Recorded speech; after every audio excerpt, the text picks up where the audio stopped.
G'day, we're live on Project Celeste, bring you Age of Empires online gameplay, PvE and PvP, but today we've got you a best of 5 series between Chandler and Crimson.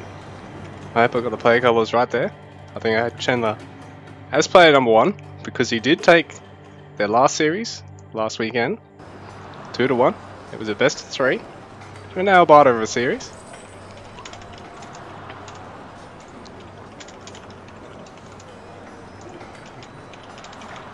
I'm just informing the players that we're all ready to go. I've already let them know. Game number 1 will be on Coastal.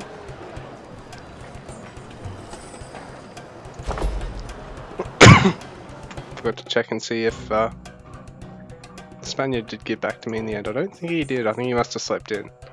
So, for now, I am solo casting. Fingers crossed.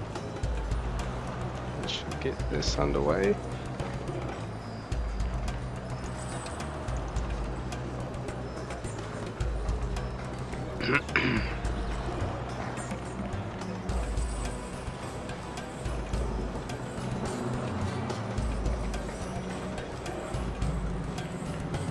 We'll only be a second, folks.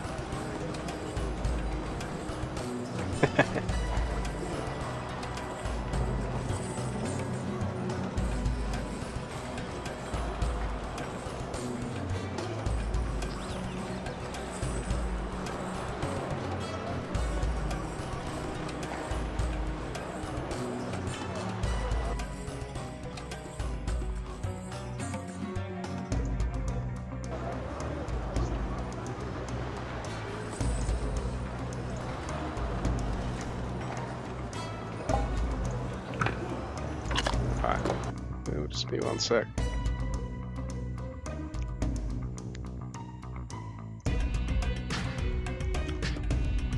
Just having a problem actually hosting the game myself. So we've got to try switching the hosts up or restarting the game. See if that does the trick, because usually it does. Shouldn't have to resort to using Hamachi tonight. I know TP is usually pretty good, but I'll just actually check something.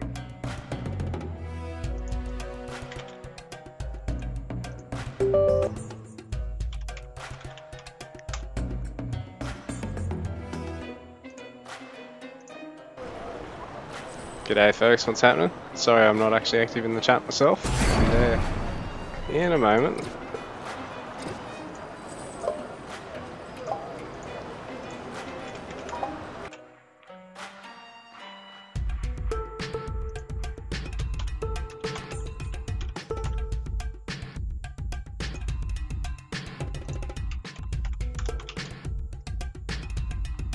I actually had a power outage last night, so I've got to change my port settings, I think.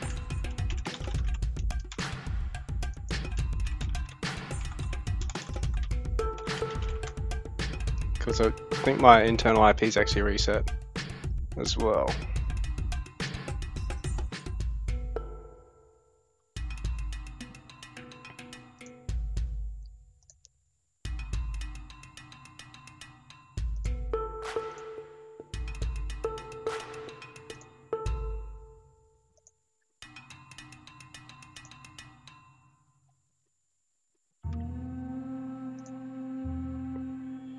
Alright, sorted. Sorry folks. Yeah, I had a power outage last night, briefly. And it fucked my router up for a sec. Sorry about that. Yeah. So I just had to reset my IP. Come on, Crimson. What are you doing? Oh no, he's in game. Just reckoned it wasn't.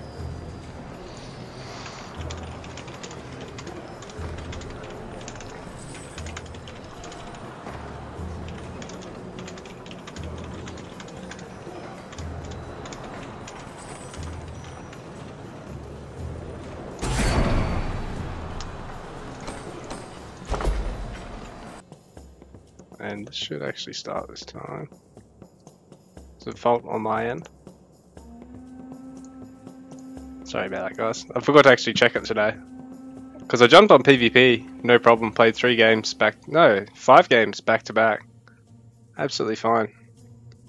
But that's sort of the thing, really. Is that in PvP 1v1, a lot of the time, only one of you, or neither of you, actually needs to have your port sword. If you're on an ATP mode, which is nice. But anyway, time to bring you the game. So, spawning in the bottom corner of the map, and I will just turn this all the way down and try and rely on these where I can. We have Chandler. So Chandler has opted to take his first hunt, going 4 villagers on the food, gathering some wood back here with villagers out of the TC. Meanwhile, Crimson, 3 villagers on the food, 2 on the wood, getting his 4th onto the food, so they're opting for a very similar start.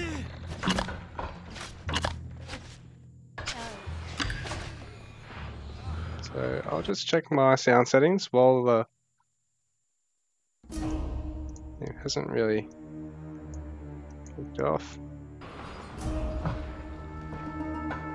There we go.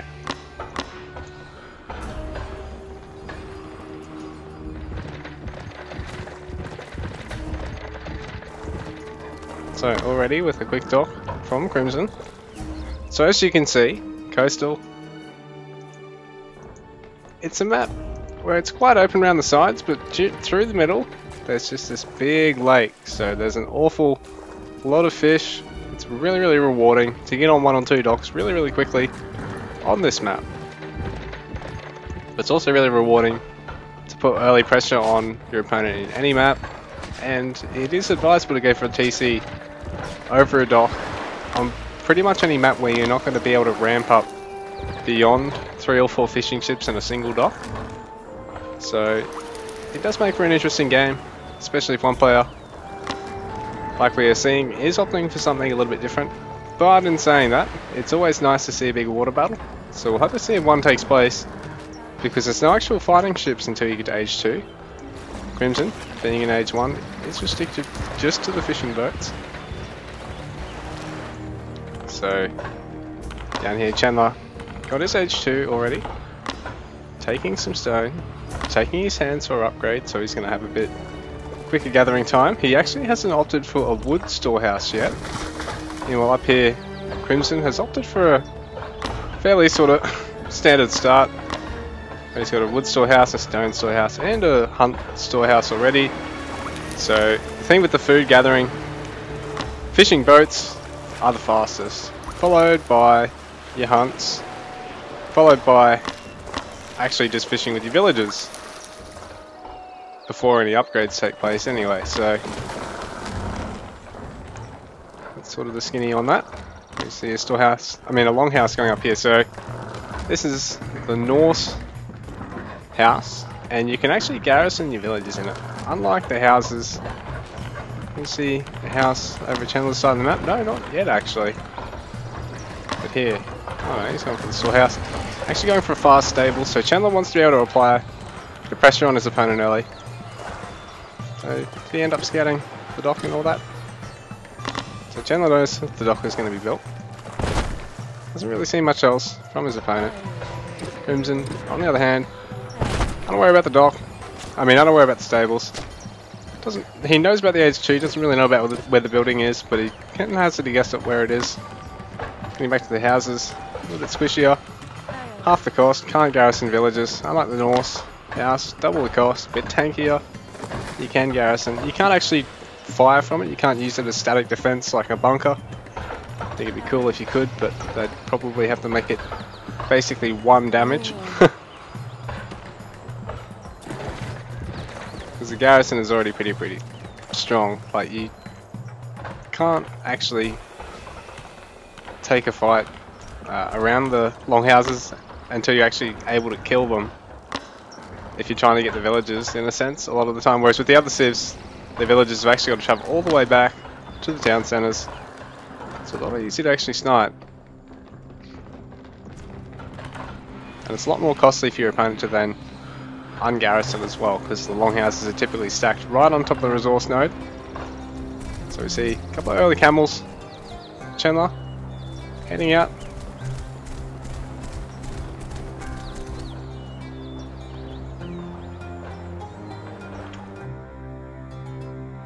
Sorry guys, just be 1 sec. Oops. So we see Chandler going in, forcing a garrison, forcing some more workers to actually pull back here. One of them is going to fall, while another is quite low. One of the camels is really low here, so it's taking consistent town centre fire. And this is really sort of tough spot for Chandler to try and harass him, because there's only a real thin pocket here where he can sort of avoid the TC fire. Crimson going with 11 villagers onto the barracks there. There's actually one there I didn't have selected. Find me if you think that was 10.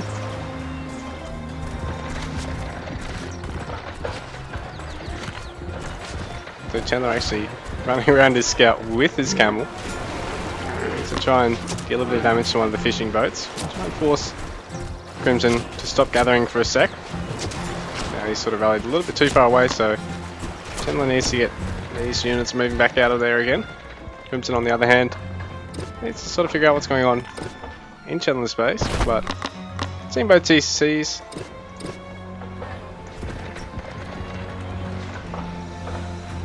And he knows he's going to have a stable, so someone knows exactly what's going on Chandler's side of the map.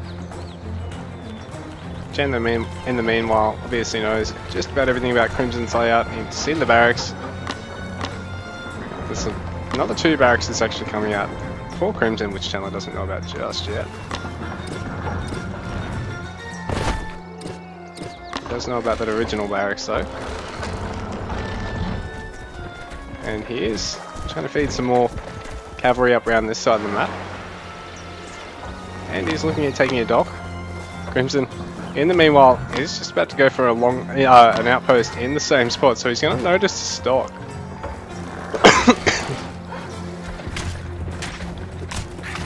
And they're actually clearing out one of the wolves that's going to constantly cause him aggravation if he keeps trying to flank up this side of the map.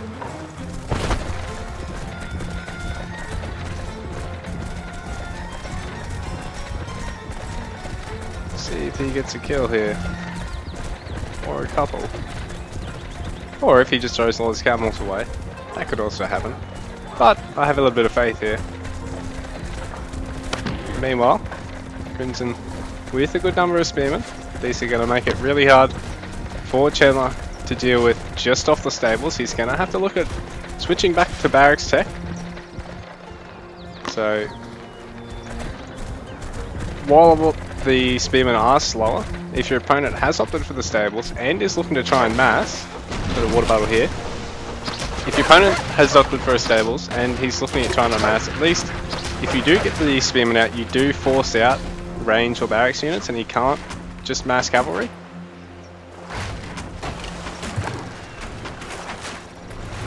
So Chandler actually just running his ship around. Actually, he's got a merchant transport. Okay, this is interesting. He's deleted that. I think he intended to delete the merchant transport and accidentally deleted the warship there. So that's a bit of a misplay for him, unfortunately. War Dogs coming out for Crimson. So these are a nice unit to try and snare and counter the camel riders, because they sort of mean that with the spearmen as well, you don't necessarily need to have a genuine counter cavalry, because that's sort of what the War Dogs are, even though they're only quite squishy. If you've got other cavalry, or if you've got spearmen in the mix, dealing damage and able to catch up to the snared units and try and force your opponent to try and kill the War Dogs, because it's, yeah, pretty much going to be like 5 feet a hit. It's going to be almost meaningless if a couple of them die. Like, they're 25 food each, so they take 2 or 3 shots against any other cavalry. I think against the Egyptian they take like 2. Against the others they take 3 or 4. But right now, see a bit of a break play, so Chandler actually losing his dock there. Crimson in a really dominant position right now, I think. He's actually rallied off his units to try and force out another stables over here, but he's got this one half produced already, so I think he's going to rally some units back to try and build that up. Yeah, good count of his war dogs. Actually going to try and get the dog training upgrade, get all the way up to 24, really restrict Chandler's ability to use a lot of the camels in direct fights, and try and force him to have to keep poking at him, but from a really tough position, because there is a proxy barracks going down, there is an outpost going down this side of the map, there's one on the north side, so it's going to be really hard for Chandler to move out without Crimson knowing about it, because he is also running this scout around the top side as well, so I think it's just on a bit of a patrol here. So Crimson really locking down vision all over the map, taking a bit of an odd market, because it's not going to be able to just run straight down through... Oh, sorry, that's Chandler Rising. A bit of a weird market, because it's sort of not going to be able to run straight through here, in a sense, but in saying that, with a bit of an army here, he can easily wall that up. And right now he's going to go look at going in. He's got 12 war dogs, got another 12 in queue already. He's seen the third for Chandler going up. His H3 is snuck in already. Crimson already a bit behind on terms of age, but in terms of economy he's quite well ahead of his opponent. You can really look at throwing these away for now, because he's taking a good fight up here, where I think he might have the infantry numbers to really hold off.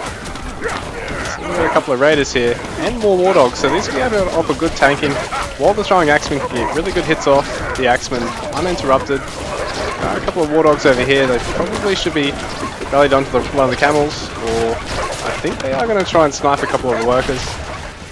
So not too bad of an idea. Meanwhile over on this side, Chandler is holding with everything he's got. He's got a lot in production at the moment, but he's already starting to really slip. In terms of population, he's down by about 15.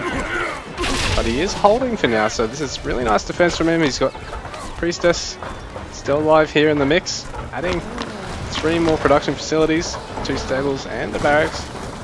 So right now he's up to 3 stables, 2 barracks. Crimson is up to 5 barracks. And he's got this unfinished stables here, so he's going to add another couple of barracks. Good control of the water, but he's probably got another... We've got too many warships, really. Probably doesn't even need them on this side. Delete 2 of them and maybe send the other one over here. But in saying that, I think he's in a pretty comfortable position. Chandler probably could have just interrupted that. There's nothing actually building it at the moment. And if he can catch that out, that's going to be pretty advantageous, because if Crimson manages to mass up war dogs over here and they build in 4 seconds each, that's pretty ridiculous. That's with the upgrade though. I think it's 6 without it or something, 5. Anyway, Crimson taking a fairly aggressive wall here, but at the same time, it does secure the gold mine on this side, and also the berries and his market over here, so he's going to really be able to lock down that segment of the map for now. There's no actual fortress out for Chandler, and there's no siege workshop either, so he doesn't really have much in terms of a siege or siege busting kit at the moment. He really is sort of going to have to resort to infantry and cavalry. He doesn't have any of the Egyptian siege available to him just yet, and he's going to be a bit starved on the gold he needs to get the upgrades out of this armory he's just finished off. In the meantime, Crimson's base is quite spread out actually. He can be quite liberal in where he puts things for the time being. And Chandler actually sending a force out, which might be able to interrupt farms more. Maybe force a worker pullback here. He's going to see the 3rd town centre. He's going to force a pullback, so that is going to buy him a little bit of time economically, but it's not as though Crimson's really starved for wood. It's food that's really hurting him right now, especially because of the composition he went with in Age 2. They needed a lot of war dogs, a lot of strong axemen, a lot of raiders. Very, very food intensive economy, and even with this good number of fishing ships, I mean, Jesus Christ, he's already got 8 of them. Even with the good number of fishing ships, yeah, you find yourself starved for food a lot of the time on Norse. It's one of the resources you can really end up spending a lot of. But as you work your way into the later game where you've got full upgrades on them, you're able to get a bit of horsemen, a bit of skirmishes into the mix. Things sort of go the opposite way on Norse, where you've got a really, really disposable part of your front line, and all your more expensive tech is sort of towards the back. So they are quite a bit of a comfortable civ for the fact that they get so much disposability in their army. They've got the War Dogs, where Crimson, as you can see, is able to throw away pretty much 19 alone. Maybe even force a interruption here, get a couple of workers kills. I don't think he will, and the War Dogs are probably all going to fall, but he's going to be able to know exactly what his opponent's got. This is going to buy him the time to get everything up at home, and it's only cost him a little bit of food, even though he's sort of starved for it. It's probably a bit of a waste of the dogs, really. I mean, sure, once he's seen his opponent's army, maybe look at pulling them back, splitting them up, and just trying to force a pullback here and there. Meantime, Chandler doing a good job at actually catching out this raid from Crimson, forcing it all the way back home. The Raiders not really able to deal with the Camel Riders, because especially with the champion mode, these Camel Riders, they already counter cavalry. The Raiders, they're not really designed to counter cavalry.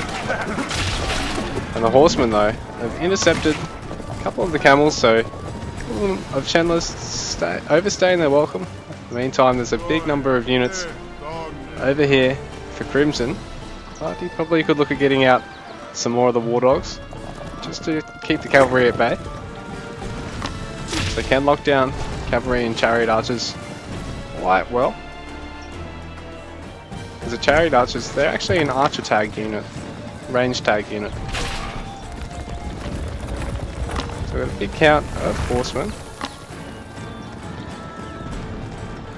In the meantime, Chandler's going to have to try and keep Crimson out over this side of his base. This Crimson is a lot of throwing axemen, even a couple of Hardjars mixed in, which is sort of a merely anti-infantry, slightly later tier unit, 70 resources as opposed to 60 of the throwing axemen. A little bit tankier, a little bit better general unit rather than just being a counter infantry that just doesn't straight up die to ranged units like other counter infantry. Well, I mean, they sort of do, but at least they can sort of fight back. Right now, Chandler's going to have to try and deal with Crimson going for a big base race here.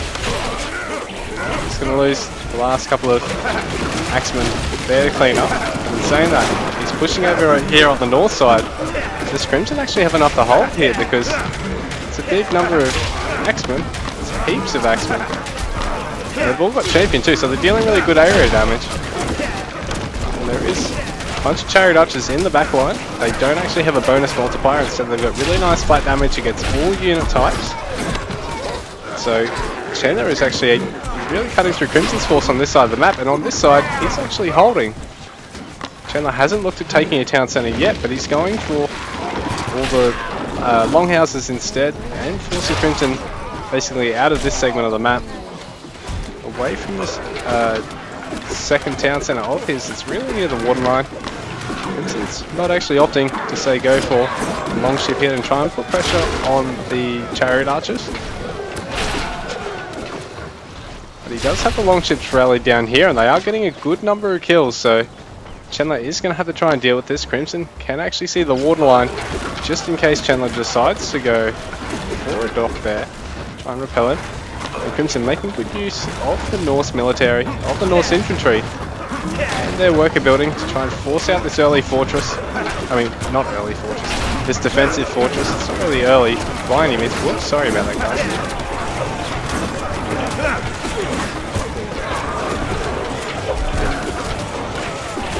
So the fortress looks like it's going to finish in time, but Chandler has still got quite a big unit count here, and he's still taking down a lot of buildings. The fortress is finishing, but Crimson doesn't have a lot of units back at home. And what happened to his ships? He's brought them back home to try and defend now, but it's too little too late really. He sort of needs them back down here, actually interrupting the units again, because Chandler's actually rallying completely around them. So it's really bad for Crimson. It's really good for Chandler because he's able to sort of reinforce this army as well as he can right now. And he's done quite a bit of damage to Crimson. He's still down in terms of score, and Chandler still doesn't have anywhere near as much in the bank as Crimson, but he's forces his opponent to go to Age 4, so it's a big resource commitment, and he's still inside his walls over here. Crimson, in the meantime, hasn't opted for any harass over this side of the map, so he's obviously struggling a little bit trying to keep Chandler out of his base. So Chandler's, what he's doing seems to be working for the time being, but he needs to get something on the water here, or he needs to get rid of the longships with siege or ranged, preferably siege, because ranged don't trade too well. Crimson's sort of like the vote of played his hand here, because one of these archery ranges is going to fall, and Chandler has much bigger unit count here. He's actually got a bunch of workers heading around. What is he doing? What are you doing, Chandler? It looks like Chandler is going to try and force either a fortress or a dock over his opponent's side of the map. Oh no, he's actually trying to take a storehouse over here, and he just doesn't realise. So he's actually sending more workers around. He's taking another production facility, another range of Crimson's. Dogs coming back just to help try and defend. So Crimson's actually trained up a whole bunch of dogs, and it's just sending around the map. He's going to try and get a couple of unit picks here just to divide Chandler's army up how he can. He's got a little bit of resources in the bank, so he might as well. They are free units. But Chandler is going to... GG!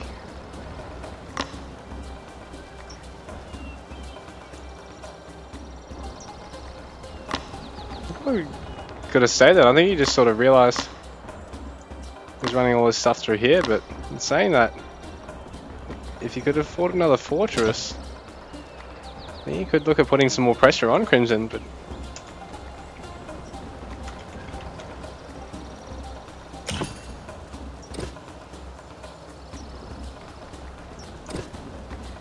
oops.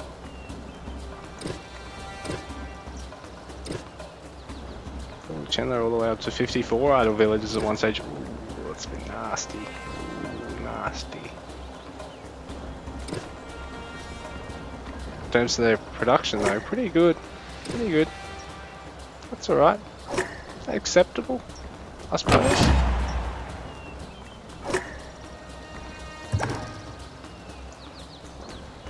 So I think Crimson had a big eco advantage over him then, but I don't think Chandler was as far behind as he might have thought he was. He's sort of probably banking too much gold. Could have looked at offloading some of that in favour of wood, in favour of food, and getting a little bit more units out. But he seems to be doing quite well. GG guys, pretty good game. Alright, so this brings us to game number 2. And I'll just be 1 sec. So what's map number 2?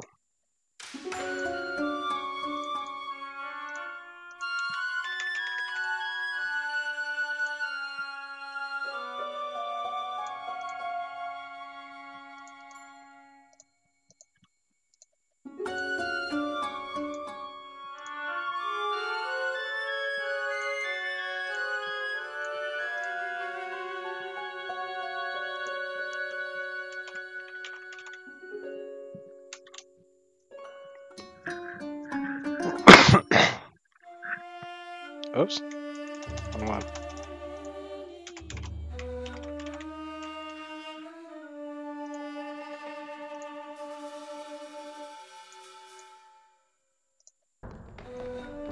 Alright, so it looks like we're going to get game number 2 underway on Savannah, which is a map I haven't really played and seen a lot of, so I'll be interested to cast one on it. So Crimson's back in the game.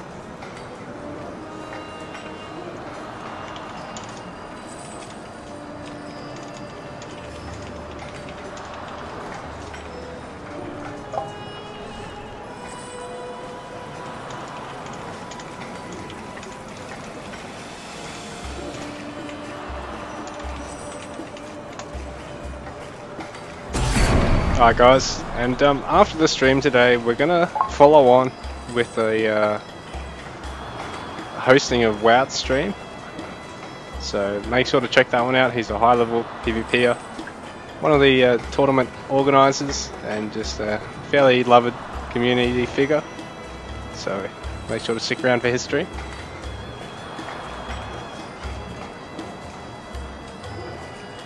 And it looks like Crimson's actually picked the wrong civ for this one. Said he's got the map order wrong, so he's gonna actually opt to swap civs. Chandler seems to be fine with it.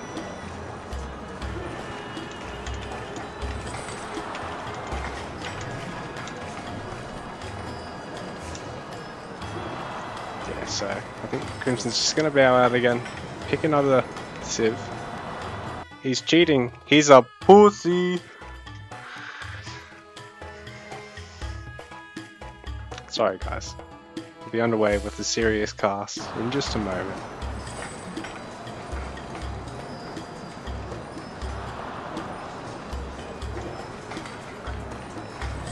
Actually, he says he'll stick with the Celts. He will brave it.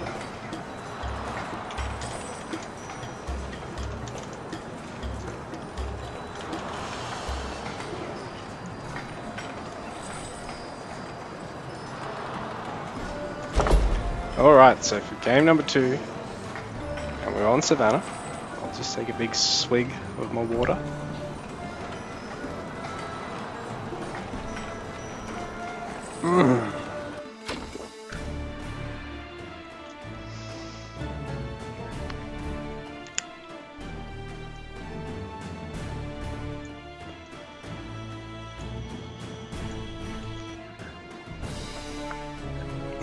Tasty. Alright, what are we doing? We're casting. That's what we're doing. So, for game number 2 of this series, it's best of 5 series between Crimson Cantab and Chandler. We've got Chandler spawning in the left side of the map as the Egyptians, the blue Egyptian player. And he looks to be taking his first hunt.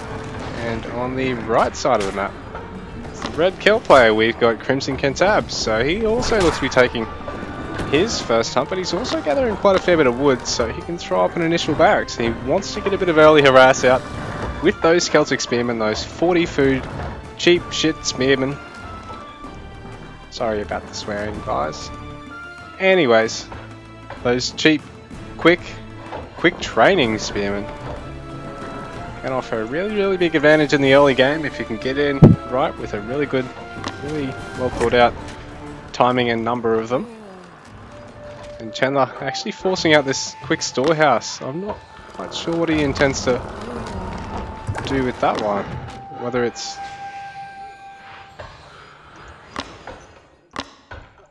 He wants to get the wood and the stone, I'm assuming, with that one. But why wouldn't you just put it there? Because that's a lot more wood down that side. I mean... I'm confused. Because that's like 300 wood. That's like 3,500 wood. Now I'm just really confused. This is actually really quite smart here. So Crimson is actually able to do sort of the same idea with his hunt and his wood line. So he can throw down a later storehouse down here, not have to go as much, and actually throw down an early house first because he can go up to quite a high spear count, get a high number of villagers on his food, set himself up to take an age 2 off this position where he's got a high number of spears. He's going to be able to scout out the map, apply a bit of early pressure, and he's going to come in and see what Chandler's up to. But Chandler already taking an age 2, still gathering from this fairly odd storehouse. Sorry man, I mean I don't mean to give you an awful bagging over it, it's just I don't understand.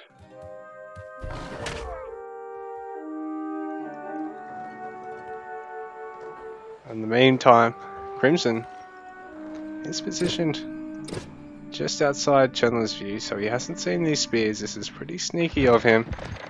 He hasn't actually seen anything but the barracks. I think he spotted the spears for a little while, so he's actually going to see one of his opponent's spears heading across now, but I don't think he realizes there's already 5, 6 over here. So this early storehouse is going to fall. And Chandler has only really got the wood to try and force out a barracks, but he's gathering stone as well. So that's also going to sort of slow down his response, whether he goes to TC or with a lot of units to try and counter here. Seems to want to try and get the barracks and then the TC still, so We'll have to see if this is going to pan out well for him. He's going to have the units to hold here. Crimson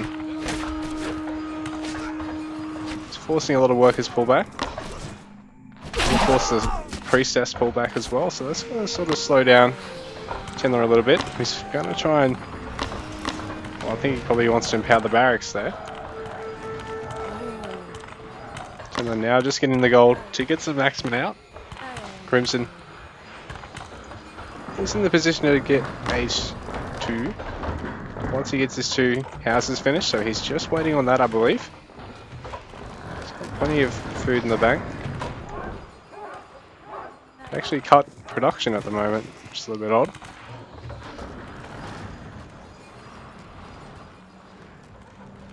Here we go, he's got a lot of villagers queued up still.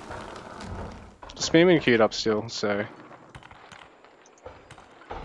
bit interesting to see him sit in age 1 this long. But maybe he's looking at just doing it until he can actually afford the age 2 town centre before he looks at aging up, I suppose.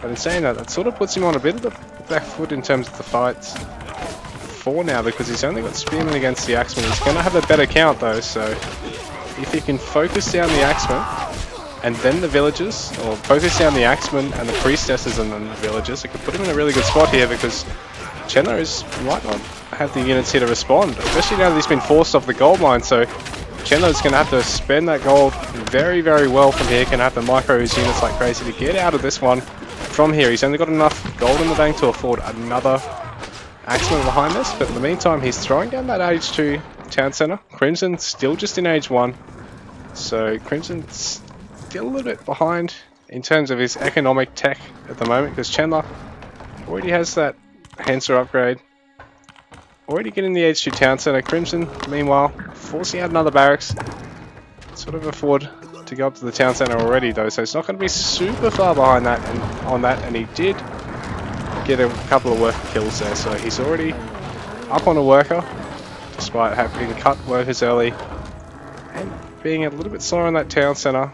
Sort of hasn't offered a benefit for Chandler yet, obviously, because he's only just finished it, and in the meantime, Crimson getting some workers to build his, but he's only got 5, so that's not going to be finished anytime soon. Chandler is going to spot it, so meanwhile Chandler is going to see that he is pretty safe for the minute, but he is going to want to look at getting some more infantry behind this, because the Celt player is going to have double longsword production in the short moment, and is getting his Hanser upgrade now, so Chandler sort of losing his advantage on the upgrade techs now, and his economic shortcoming now that he's been pushed off all those resources is going to sort of start to show, because Crimson is going to have a big unit count from here. He's going to have the double barracks production versus a single of Chandler, and Chandler at the moment is sort of not gathering any food.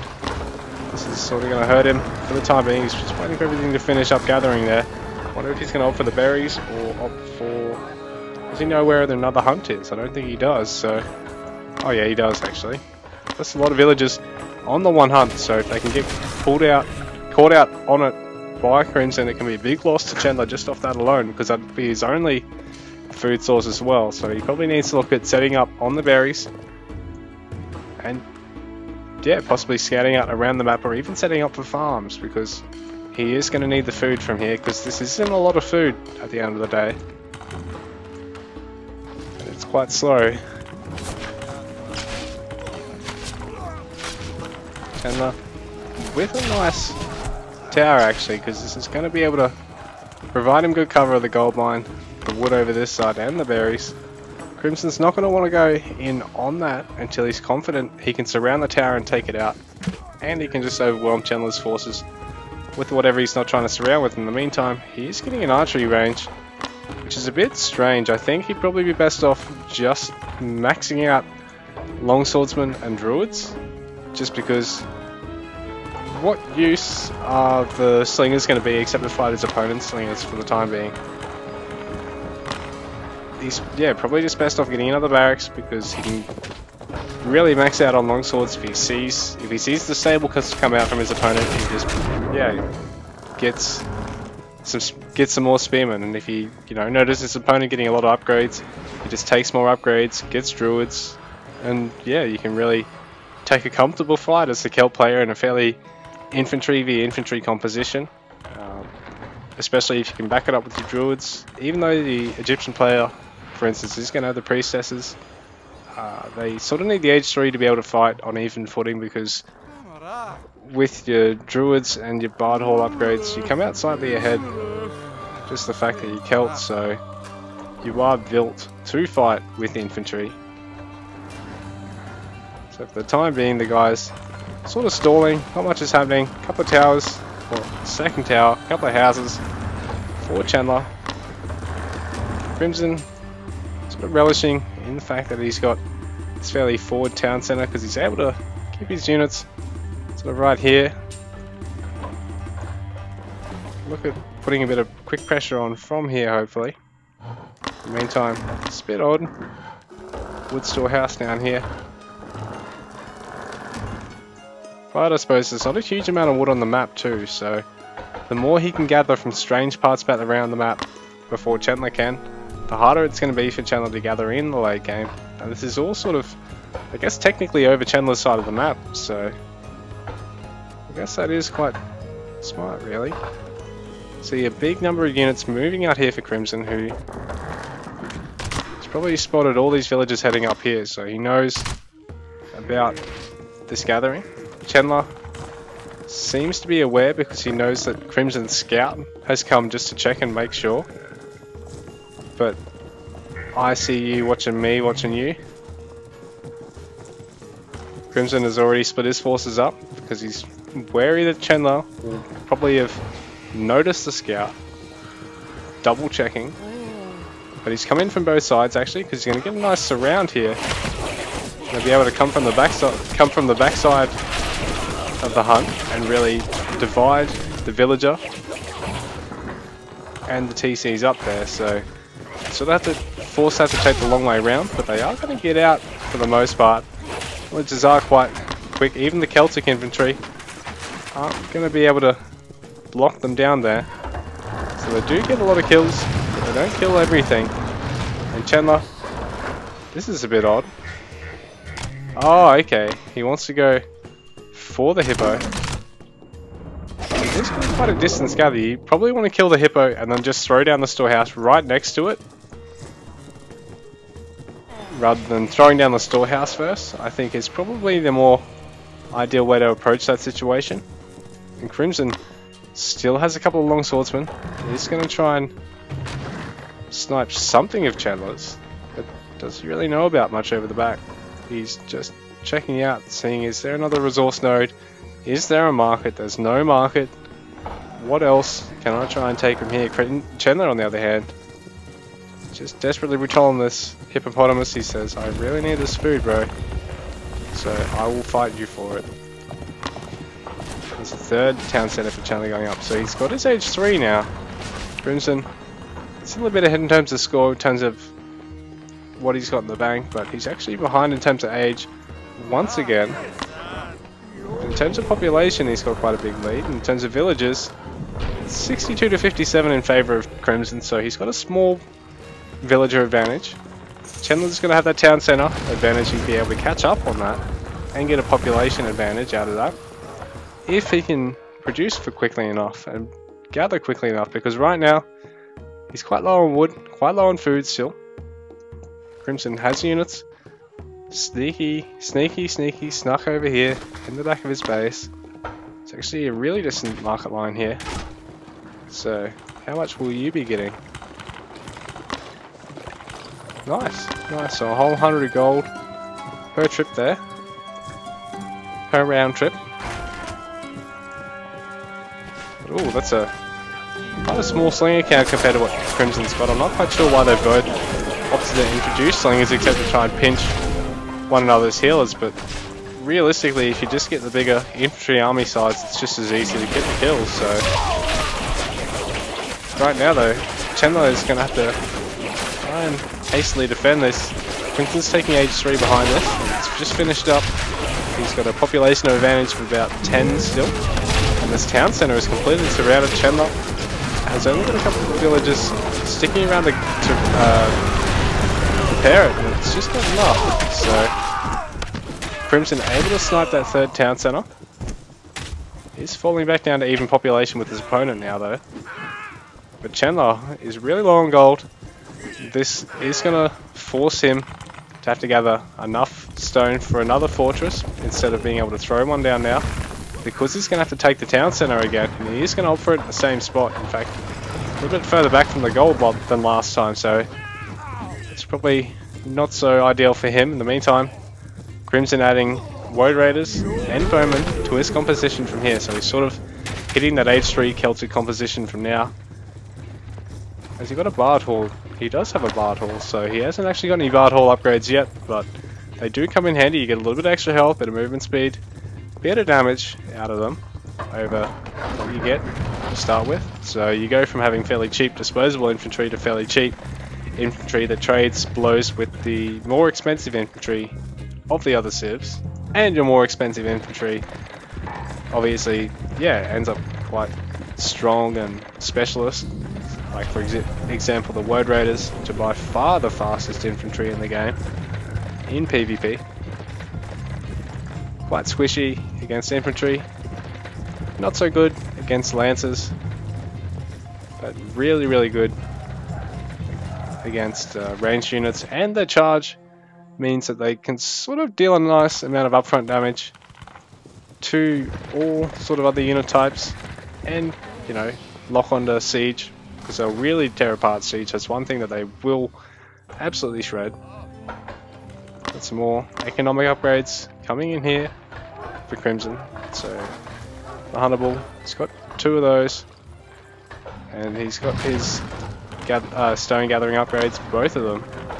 So Chandler actually opting for his first military upgrade. So armor upgrade 1, armor upgrade 1, which is actually combined on Egyptian, whereas on Celt and every other civ that isn't Egyptian, and Crimson doesn't actually have an armory yet. Every civ that's not Egyptian, they've got 2 armor upgrades, one for defense against ranged armor, defense against ranged damage, one for defense against melee. But it is more expensive on the Egyptian one. In the meantime, these are some of the Celtic techs that I mentioned earlier. Unique, small stat bonuses, +5 health, +5 damage, it's a +5 movement speed. Wait, there's another, yeah, here we go, +5 health one. And I think there might be another +5 damage in Age 4. So there's quite a few techs the Celts can get for their infantry that are unique, that just help make them a little bit beefier, quicker, and more aggressive. So now Crimson's population actually falling to Chandler's. Crimson down by about 20 population. He's got the Woad Raiders round the back of the army though, so this isn't going to be so nice for Chandler's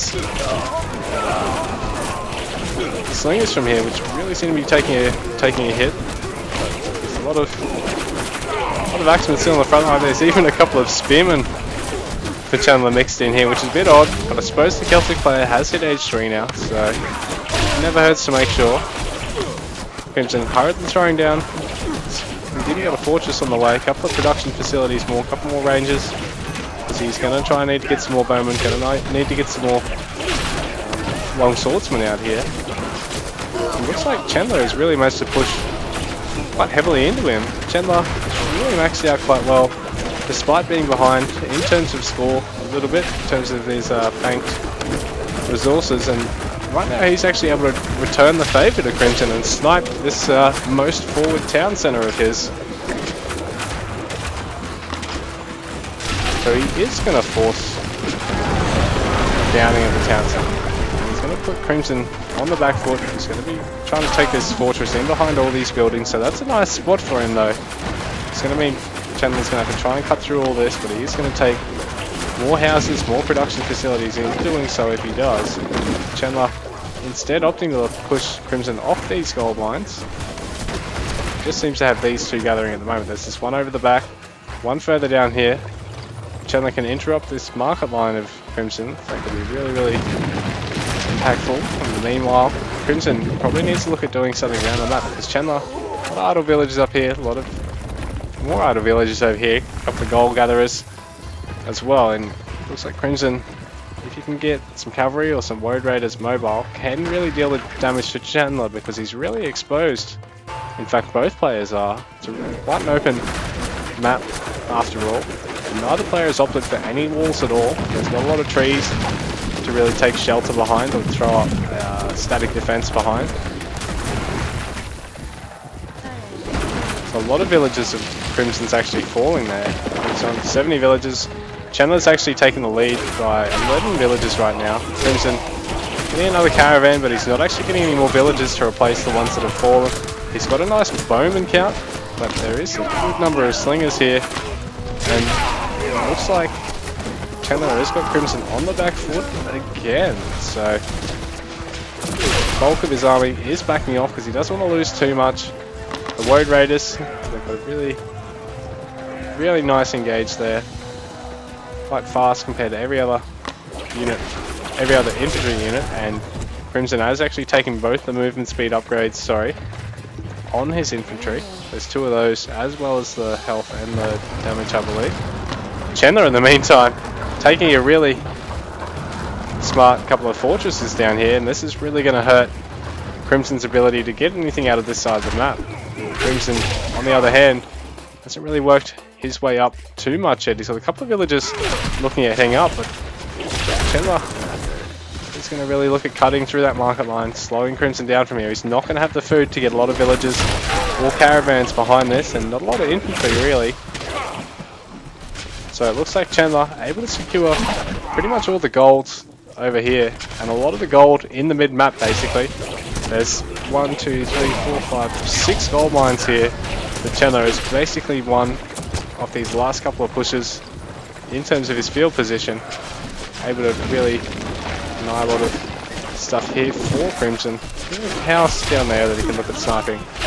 So a lot of bowmen here, so Chandler needs to really look at pulling the slingers up and try and ferrying some of the infantry back and keeping them in reserve so that the slingers don't get flanked and so that all the infantry don't die every time Crimson stops and takes another volley here, because that's a lot of damage onto those axemen, and gee, looks like Crimson is able to micro back further and further slightly, because there is, there's still double the number of bowmen that there is the slingers. They are really thinning down the infantry of Chandler. Crimson, he's still down by about 20 population, but he's caught up slightly. And these Woads are going to get picked off by the rest of Chandler's forces here. There's sort of not enough to deal with what's there, but there's a couple of war elephants now, so Chandler's able to put a bit of siege pressure on Crimson from now, because those war elephants are going to deal area damage. They're going to be really tanky. They're going to deal good damage against the buildings. It's going to be quite devastating for all these bowmen right now. Bowman count just seems to actually keep going up and up for a sec. Here we go, there's 3 of them falling at a time now, so this isn't quite so good for Crimson. There's another. Ooh, yeah, they've just got a big connect there. That could have been really, really devastating for Crimson. Right now, Chandler's sort of cock-blocking himself in a sense, because if the War Elephant could get in there, it could pretty much bust straight through that. The War Elephant's actually being converted. There's an Augur here actually trying to take it. The Augur actually falls. And it looks like Chandler is able to push straight through Crimson's army again, so he seems to really have the in-game fight down pat. Right now, Crimson hurriedly taking the top side, but doesn't really have anything there to help defend this. And Chandler is maxed out again. Crimson is only on half his population now. And Chandler has got 6 war elephants just tearing through the base. GG, Chandler is victorious for game number 2 on Savannah. So, despite a bit of a big economic lead, even though he was sort of down in terms of his tech, Crimson is not able to finish that one out over Chandler. Chandler, with a really, really nice comeback there, he lost that H2 town center, able to rebuild it, get his 3rd one up. Actually, was that his? No, actually, that's his 3rd town center. able to rebuild his third town center, get a couple more production facilities, get a couple of upgrades, and just really max out and just roll over Crimson's army there. Adding in the elephants, actually disrupting the market with a couple of fortresses. Didn't actually notice this going off here. There's a lot of idle villages for Chandler, but he manages to do it. So, actually up to 51 idle villages at one stage.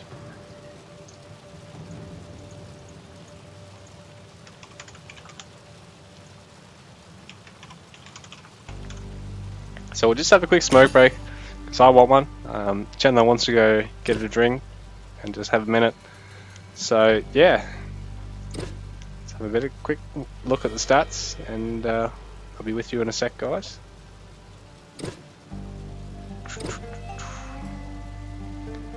Yeah, so it was an impressive game there from Chandler. Seems to fall behind a bit in terms of the eco score, and then really spring back with his ability to get the extra fortresses out down there, rather than try and take a fairly defensive one somewhere like over here or whatnot. And he's got a really impressive barracks creep here. He's actually got 13 barracks. Yeah, 14. So 14 barracks for the Egyptian player, and just not enough production for Crimson, it seemed. Seemed to be adding in a couple more, but not quite enough. Perhaps a little bit slow on his infantry upgrades. Yeah guys, I'll be back in just 1 second. I might just get these sorted now too. Bit of a back and forth between these two players actually, it's quite nice to see. And what was that? Ghost Lake.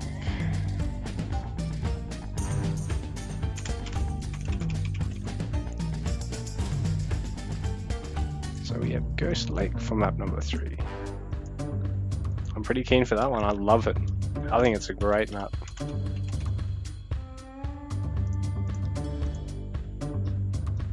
Ghost Lake and Tundra, it's like, where have you been all of my life? That's great maps. Anyway.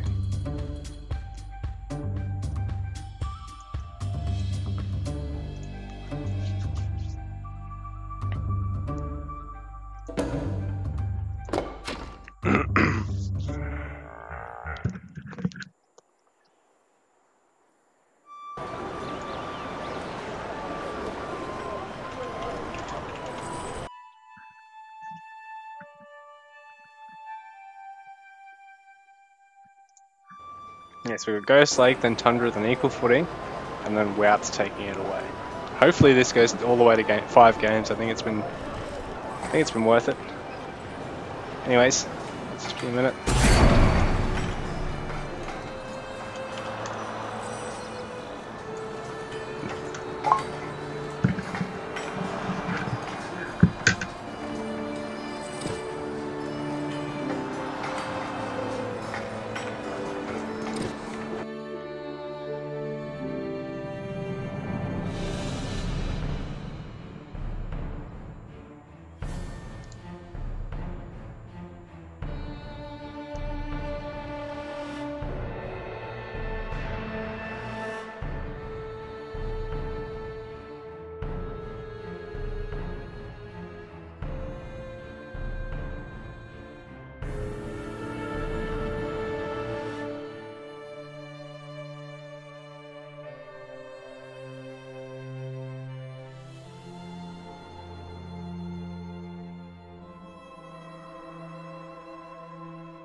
Alright, we are back on with a Ghost late game between Chandler and Crimson.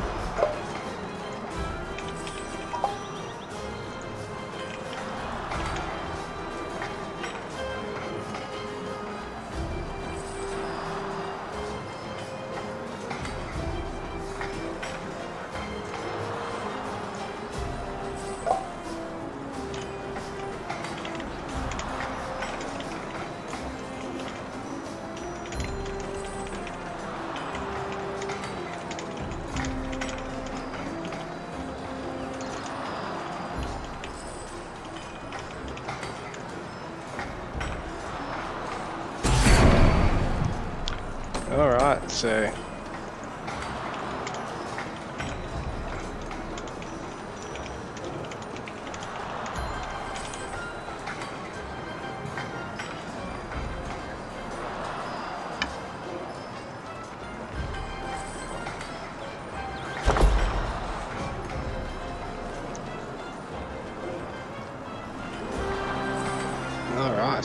so it looks like we are underway.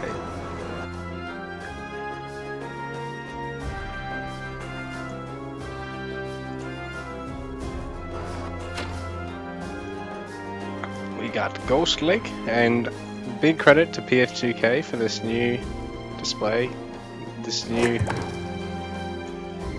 loading screen that we've got for each and every map. Really cool of him to do that up. So, spawning on the bottom side of the map, we're going to go with player 2 this time. We've got Crimson Cantab as the red kelp player. Looks like he's going to go for an early barracks.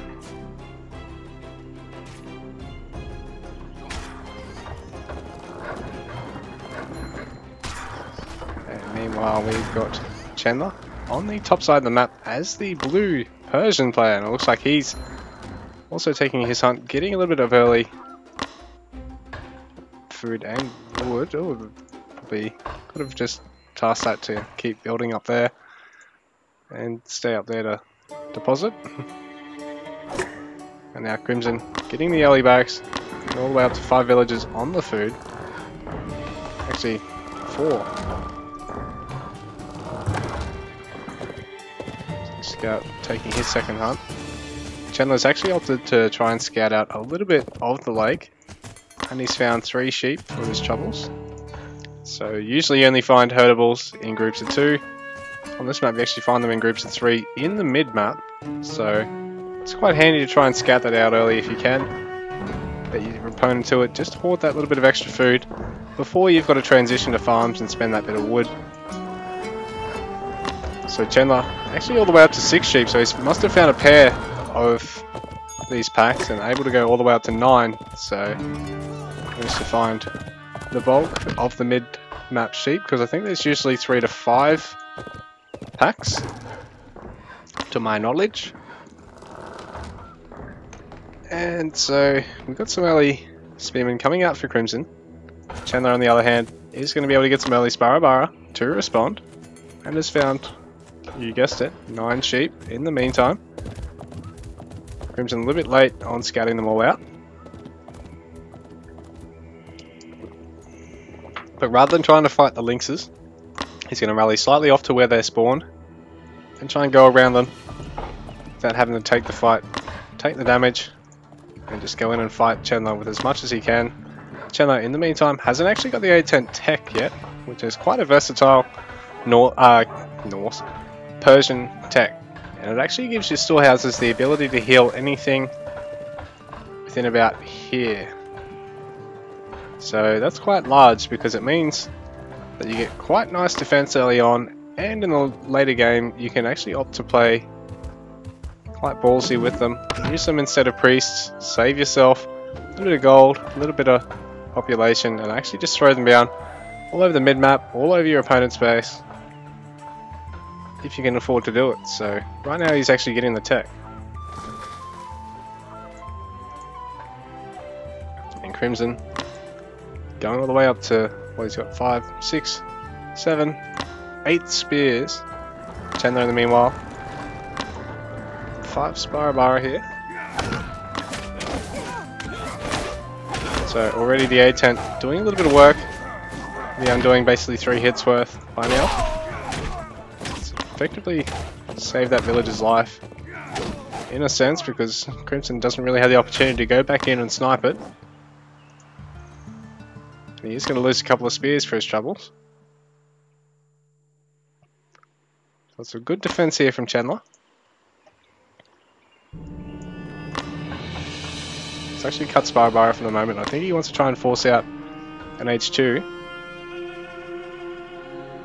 Yeah, here we go. So he's got the H2 queued up. Forcing his units back. Chandler is going to have to try and defend his base quite heavily here. Especially if Crimson thinks he's going to go for the H2. And he'll probably just keep opting to produce more and more of the Spearmen until that actually hits. Because there's not a lot the Persian can actually do to defend without pretty much sitting on top of the A10s. Because the Celtic player is going to be able to train up that little bit more Spearmen versus a Sparabara. They train about 2 seconds faster and they're a little bit slower of a unit. They're tankier, but they don't deal as much damage. And now these workers of Chandler all being pulled back in time, just as the hunt finishes up anyway, so Crimson's not actually able to get a lot out of this again. His spears are going to look at making it back out of here. Meanwhile, over on this side of the map, Chandler forced to rally all of his gold and stone villagers.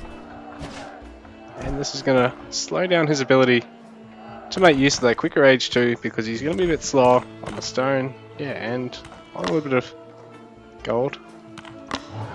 But here we go. He does have enough, and he does get the town centre down. So Crimson not actually able to get the most out of his harass there. He's getting Bronze Age behind this. And has now got the stone. Bring another barracks up.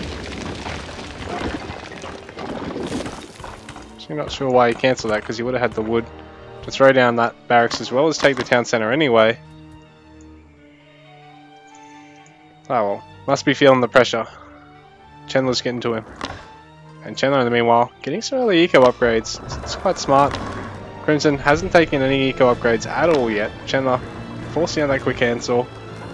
Not long after his H2, just before his H2 town centre is finishing up, so this is going to be quite good for him. A little bit down in terms of his active population on the field, but he's actually got that town centre already up.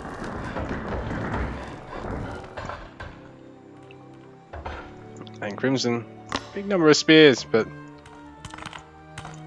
the Persian player has just as many Sparabar. There's not enough longswordsmen to really eat through the Sparabar yet, and the Persian player does have the option of just getting out the bowman to really punish the Celts' reliance on the infantry and force him to go for slingers, which then means that the Persian can just take some cavalry. But in saying that, and the Celts also got the spears to deal with those, so it's a bit of a nice matchup between the two civs.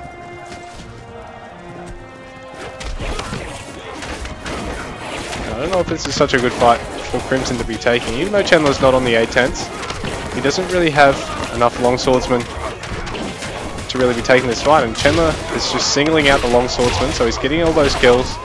He's actually able to turn this fight around despite the slightly smaller unit count. He's going to be able to turn this one around. He's got the Sparabara, and he's even got a couple of spearmen of his own mixed in. We do hit slightly harder than the Spara.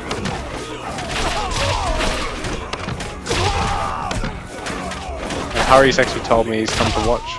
So say hi to Hurry in the chat for me, guys. He's a fairly new PvPer. I think he's a friend of Vindicators or Madlibs or something. And he just seems to be like a fairly chill fella. Spearman doing all the work here. The extra 3 damage is really just cutting through everything else. They hit just as hard as the Celtic Spearmen, but they're actually about 90 health tankier. The perks of being an age later unit, I suppose. So Sacred Grove coming out here, he's going to want to get some druids, probably going to get some slingers, because he's thinking that, actually is he seeing that? Oh sorry, it's Crimson. So Crimson has seen Chandler's range. and has got his own. He's getting his slingers.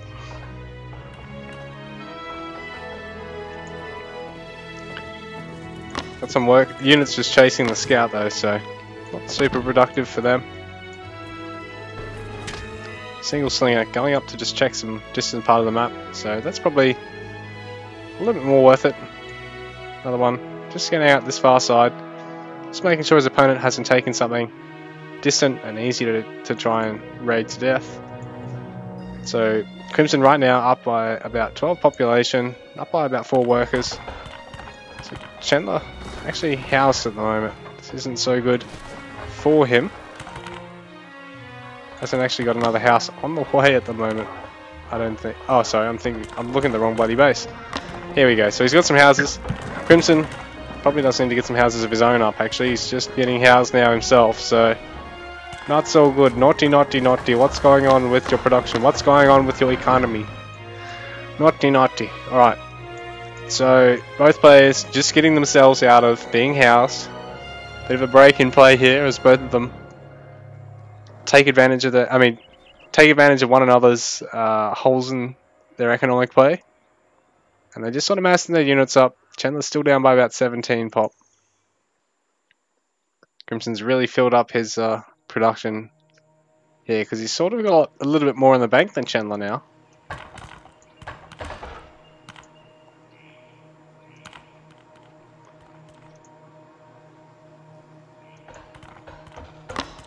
So in this Persian army, got a lot of Sparabara still, a couple of bowmen, a couple of spearmen. Gold army, we've got a lot of slingers, a lot of longswordsmen, a couple of spearmen. War going up here for Crimson, so he wants to try and take advantage of the fact that this is quite a large map and he can defend these resources on the outside of the map, sort of. Except it's a bit hard here, you can't build anything here, so he's sort of going to have to try and wall up around here maybe. And Chandler, on the other hand, he's going to have to look at trying to defend these resources here. I mean, he's got the tree line here to help protect him a little bit, so he can just get away with walling up there, and maybe down here. But he's going to probably want to protect these golds, because I don't think there's a lot sort of in super safe distance. Like, he's got this one up the back here and one here. Leaving this one over here is in a bit of a precarious spot, because he's quite open over this side of the map. Right now, Crimson is looking at taking an engagement. Doesn't seem to have any Bard Hall upgrades just yet. This is nice, he's already preemptively rallied the slingers back, but in saying that, Chandler is making him chase them. He's going to trade some Takabara for a couple of slingers. And Chandler able to really thin out Crimson's front line here. Bowman getting a couple of nice distance shots on the disengaging army. So the mix of the Spearmen and the Sparabara as the front line seems to be doing a nice job for Chandler. Like I said, a bit of extra damage and being a bit extra damage over the Sparabara and being a bit tankier than, say, the Celt Spearmen. And about the same health as a Longswordsman. It's a nice filler unit in the army, in the military, even though there is no counter infantry for the Persians, and they can really play around their range. Get the mixed range faster, which Chandler has done. Might not necessarily even need to look at playing around the cavalry just yet, and invite the Celt player to actually introduce cavalry to the mix first. Might sound a little bit strange, but it is doable. But in saying that, if he does have Asabara, it could really mean that he can damage a lot of Crimson's economy, because everything is quite spread out here for Crimson. So if there were Asabara, Chandler could really put a bit of damage in all over the map, take back the worker lead, and flip the game on its head. But he is going to opt to wall up around this side of the map. He knows where he wants to try and take these fights. He's got a couple of Immortals being added to the mix. He's only got the single Immortal camp though. A lot of players will go up to 2, sometimes even 3 when they first start throwing them down.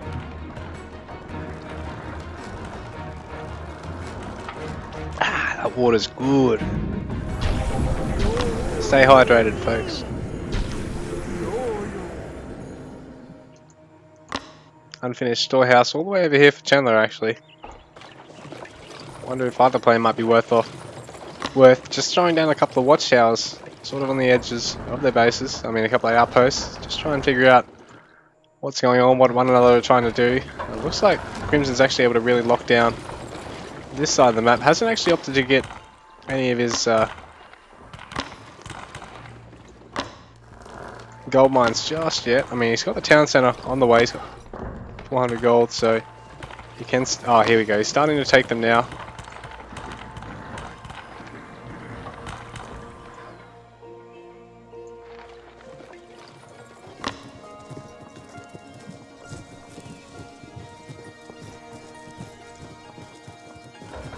Chandler in the meanwhile adding another couple of immortal camps, so he's going up to 3 in the end. Let's have the bulk of his... yeah, he's got all of his houses now, so it's actually... Crimson is going to have to be the one to force out all the rest of his houses next.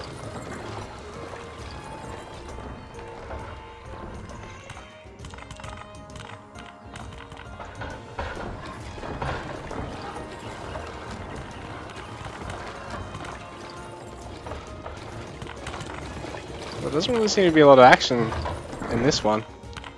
Either player wanting to really throw it away, both wanting to max out a little bit longer, actually get all the way up to 180 pop.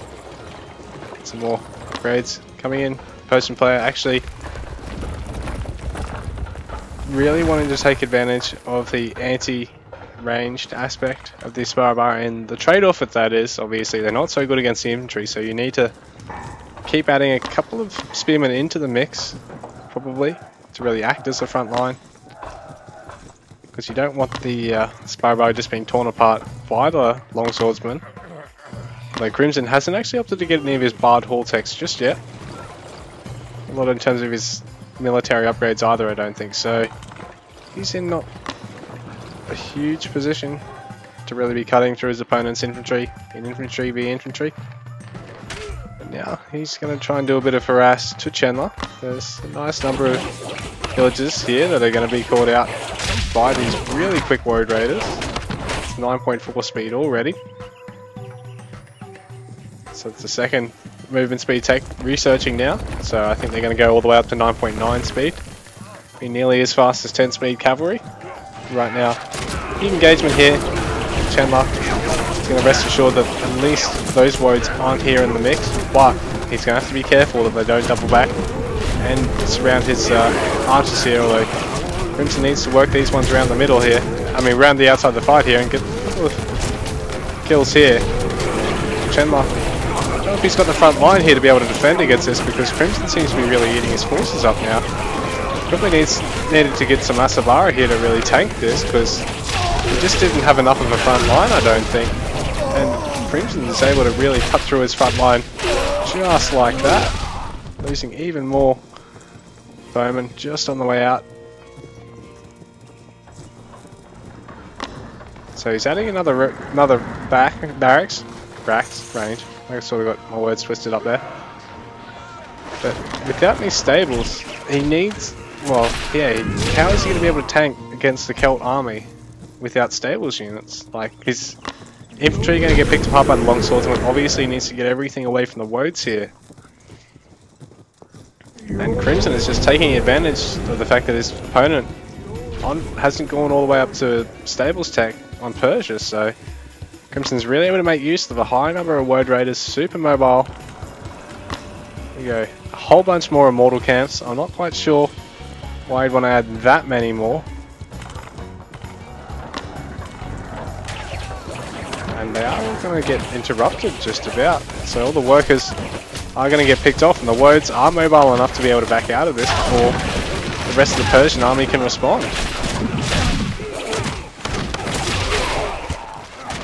So Crimson splitting back that half and continuing to siege with the Woad Raiders. He's going to force another big worker pullback. And he's going to lose a couple of the Woads in favour of this, but he's going to get some good intel. Don't know exactly what his opponent is opting for.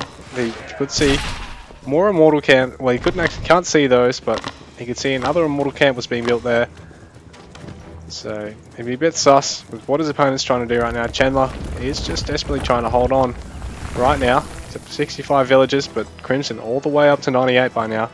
So Crimson taking advantage of the fact that he's got all this pressure on. He can really drone up behind this, get a high working count, get a good resource lead from here, get a huge amount of upgrades and try to take fights with a small amount of units. But Chandler, despite having none of this, he's come down this side. He wants to try and go for another fortress.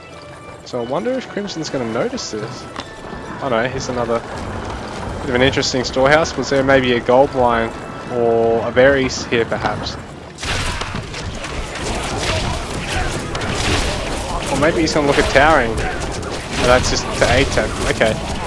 Maybe I understand. We'll have to look back and see, but after this fight, so Crimson right now actually in a bit of a dire position. His front line's really been whittled down, but here come the woads, but it's a bit too little too late in a sense. It looks like Chandler's in the spot where he can sort of remax here and push through this. So Crimson's actually losing a lot of his front line here.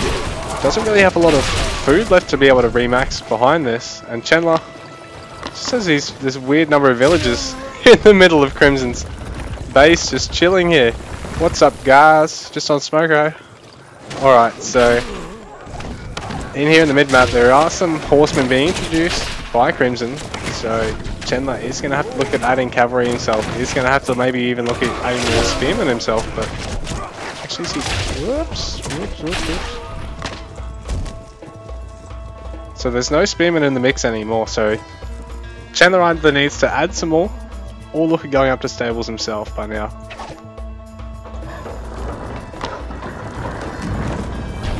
So there's barracks and range, more production facilities coming out for Crimson. In the meantime, there's a tower coming out for Chandler, so this is going to finish off in time to put a bit of threat on this fortress, but in the meantime Crimson's actually sending all this cavalry there. But while they're there, Chandler can actually continue to push down here, so perhaps this is for the better for Chandler in a sense, and there's a lot of other villages there for Crimson as well. There's a good number of immortals for Chandler, and even though they are infantry, they are going to have range at least to compete with ranged units. So there is going to be enough of them to really be able to, I think, put a lot of pressure on the range, because there's 56 immortals versus 26 bowmen, so right now I think Chandler does have the unit count to be able to do this. Crimson doesn't have a lot of army here behind this. Doesn't have a lot of enough resources to be able to keep funneling units out here, and Chandler doesn't really have a lot of wood, so he can't keep pumping out immortals, can't keep pumping out Takabara. You might need to switch back to getting more Sparbara, adding in the stables like I said, and getting Asabara. But he seems to really be keeping Crimson back in his base right now, and that economic advantage is really being put to the test. How much can Crimson keep producing behind this to stay on top of this game? Chandler is really pushing him to the max here.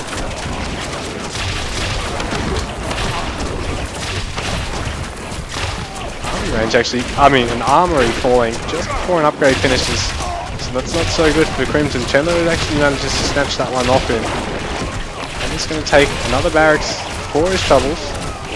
So can Crimson keep resupplying behind this quickly enough, or are there continual buildings falling? Is Chandler going to be able to do it from here? But there's some carpenters coming out, so Crimson has managed to sneak in the Age 4 from here, but it hasn't cost him too much gold to be able to do so. He's down to 70 gold, so there is still a huge number of immortals in his base, still 25 of them working through, taking more houses, taking more production facilities in the meantime. Takabara up here, not really taking part in the fight, but I think Crimson might pick up on that. Chandler might pick up on that in a sec. Crimson, in the meanwhile, has a good number of carpentoms, so it's up to 5 of them. And they do hit quite hard. So Chandler really needs to get in with the Takabara, and there are some champions joining the mix. So Crimson upping the ante with his defense here. He's really opting for that late game tech. He's got champions, he's got Takabara here to Carpentom's here to defend, and with Takabara and Immortal targeting is going to have to be excellent here. There are some more bowmen popping out as well. Chandler still doesn't have a huge amount in the bank. He's gathering really well behind this. He's up to 94 villagers himself, so he's really caught up on the workers in the meantime. And it looks like a bit of a scuffle over one of the gold mines up on the top side, but I think Crimson's locked it down with the gold mine building itself. So that's the Kelp passive, and in the meantime we've got more units building in here from the top. So this parade push from Chenlo has been endless for about 5 minutes, but Crimson just seems to keep on resupplying behind it. I don't know if who's going to run out first here, so it looks like both players in a wonderful position to keep remaxing, but Crimson just has so many production facilities here, and Chenlo is just fighting on top of them, so all these units are just popping out straight away to remax. And there's a fortress that's finishing off behind this. The Druid conveniently tucked away here, just healing up a couple of ranged units off to this side.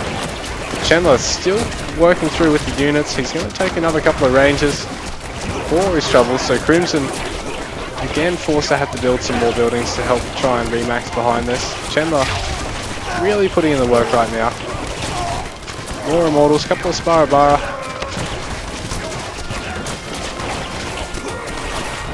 Chenlo's production's actually ceased for a sec there. Here we go, it's really fired up again. He's dropped right back down on food, but Crimson's right back down on wood again. Both players around 90 workers, so yeah, 94 to 97 workers again. Crimson's actually managed to maintain that gold mine in the corner. Chenlo hasn't managed to fight him for it yet. And Chenlo still only in H3, but actually has the population advantage right now. He's destroyed enough houses. His Immortals off to the side have actually taken a lot of houses of Crimson's out.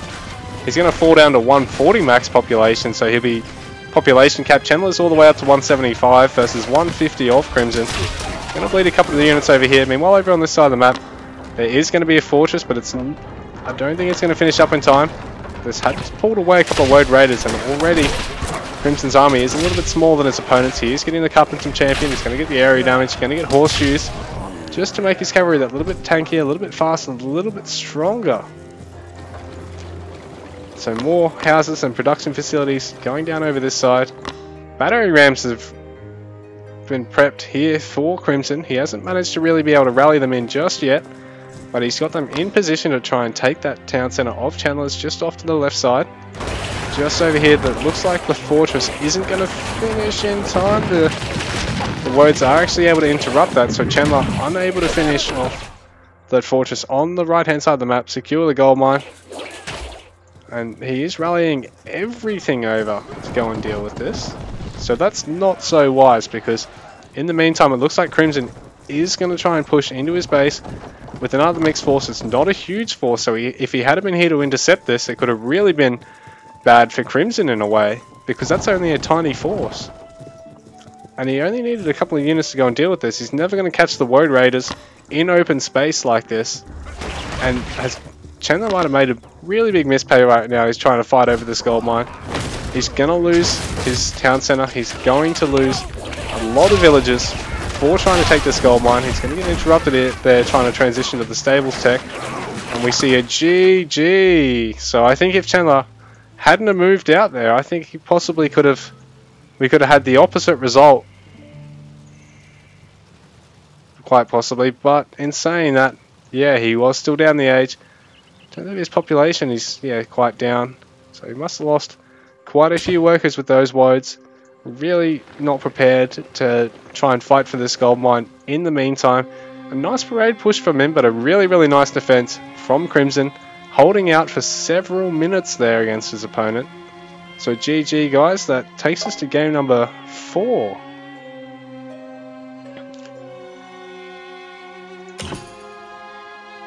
So a quick look at the stats.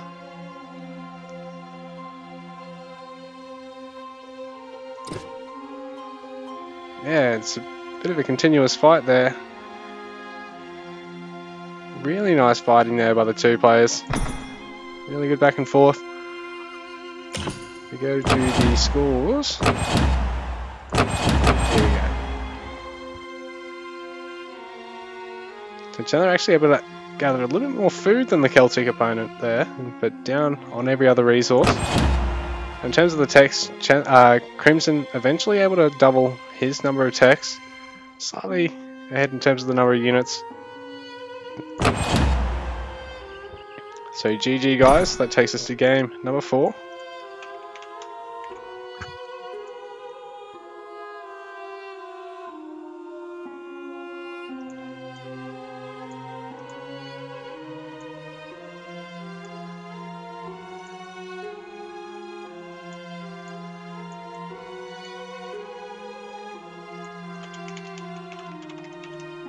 So we got Tundra for map number 4.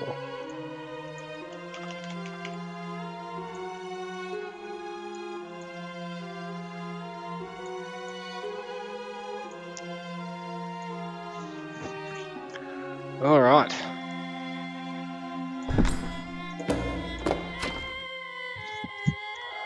Two to 1 to Crimson, so it all comes down to this for Chandler. Can he make it through this next one and force him into Game 5 and potentially snatch the series? Or can Crimson seal the deal from here? We'll have to wait and see, guys. So I'll just let the guys know it's Tundra next.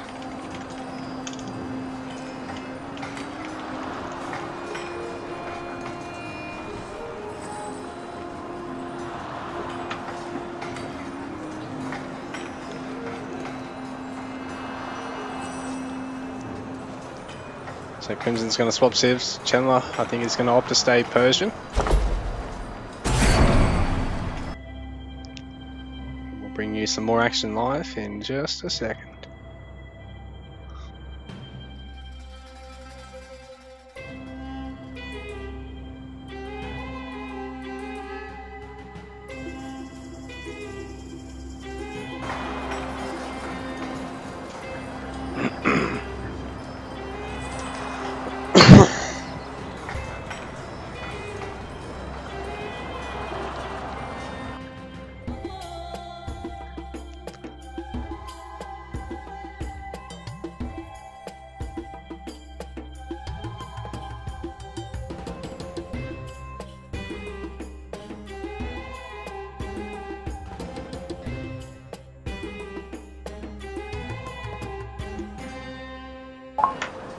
Alright, so I think Crimson's back. That's that game number 4 for today's best of 5 series.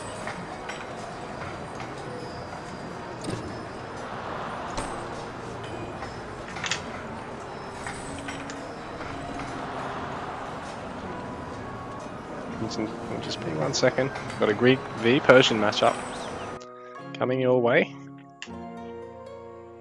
So this might be a bit of a longer one.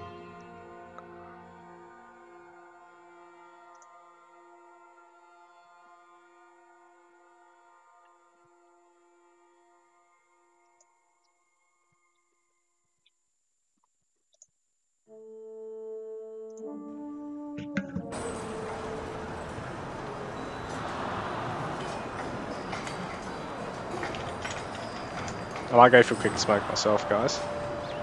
I'll just be 1 second. But yeah, Crimson's gone AFK just for a minute. But we're going to continue the series, get all the way through to 5 games, see it out. We'll see how we go. 1 minute.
So we're back for game number 4 between Crimson Quintet and Chandler.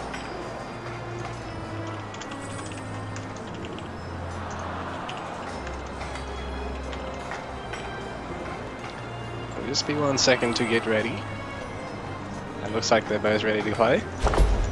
So we are underway for game number 4.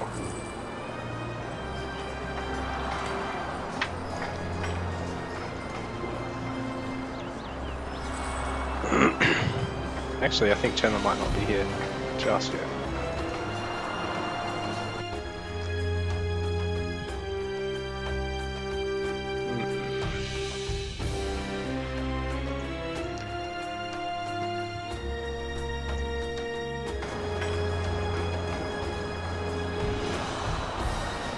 Chandler, I'm back.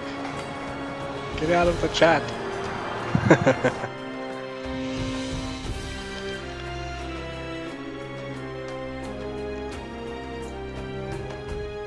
Alright, so hopefully...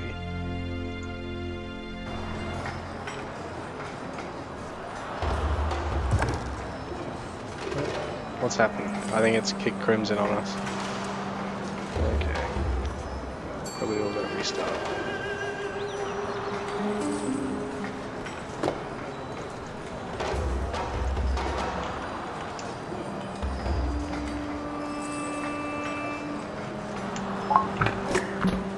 Oh, I think it kicked Crimson.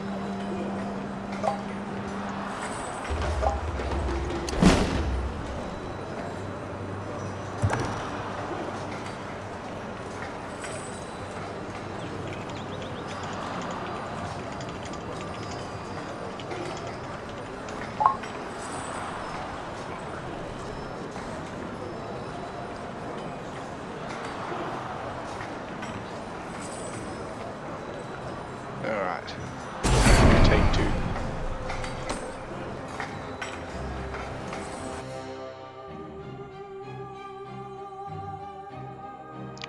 We'll only be another moment, folks. Sorry about the delay.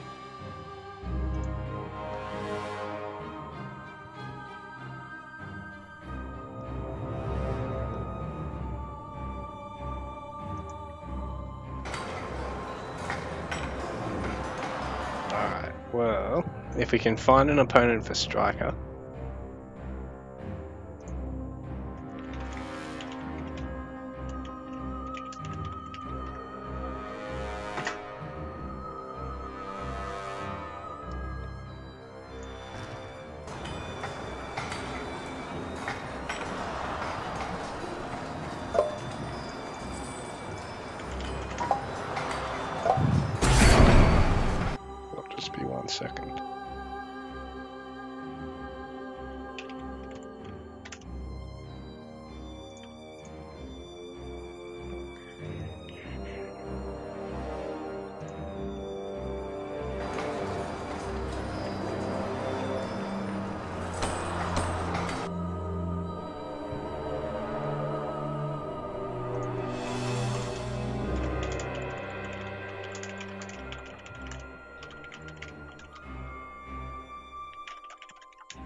Alright, well, we're gonna get this one underway again.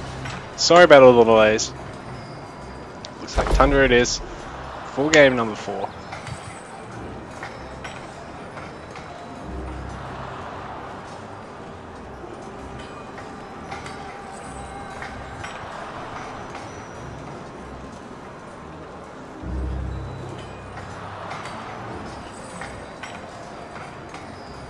What's happened now?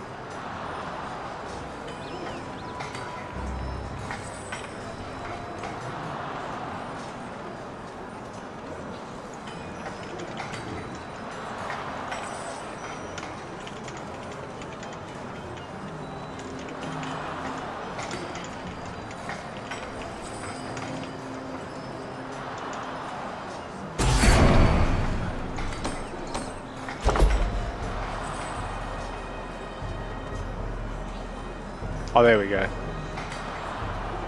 Hopefully. Should get going now.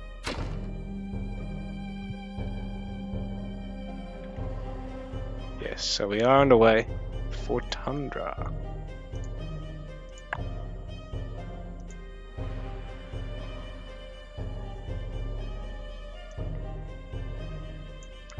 So, spawning on the bottom side of the map, we've got player number 1, and today we've got Chenla as the blue Persian, opting for an instant dock.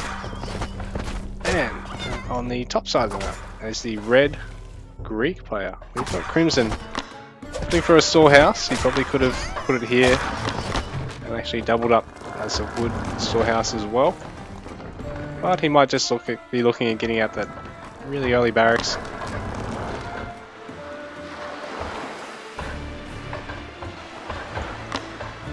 Chenla having to try and get the wood to get that first fishing ship out.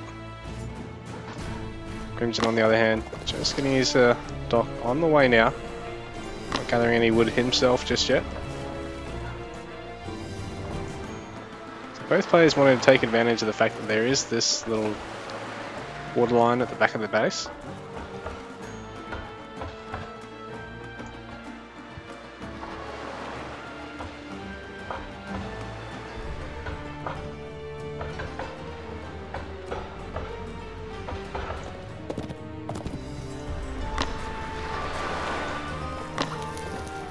So first fishing ship for Chenla, just on its way out now, but Crimson's is also in the queue. Chenla having to actually cut workers slightly there, I believe. Yeah, he did actually have to cut workers slightly there.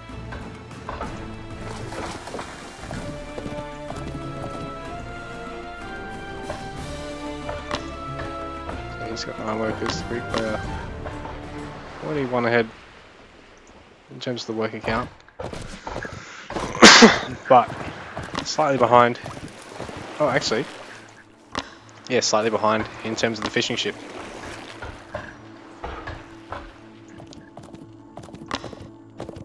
Cool little lookout building. Wonder if you can destroy that or convert that.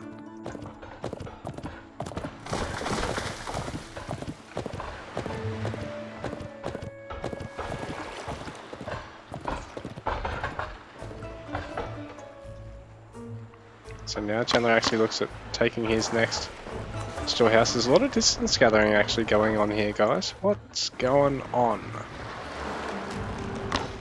Storehouse going up for Crimson as well as house.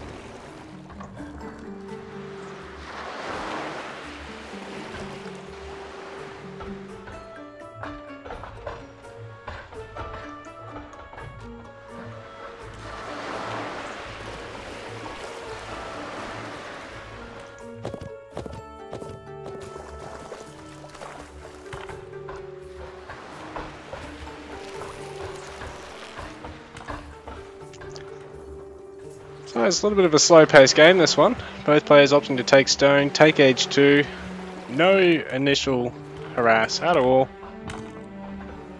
Not really aggressively scouting one another even. I don't think either player's really seen a lot. They just scout out the dock. Not really looking at too much else.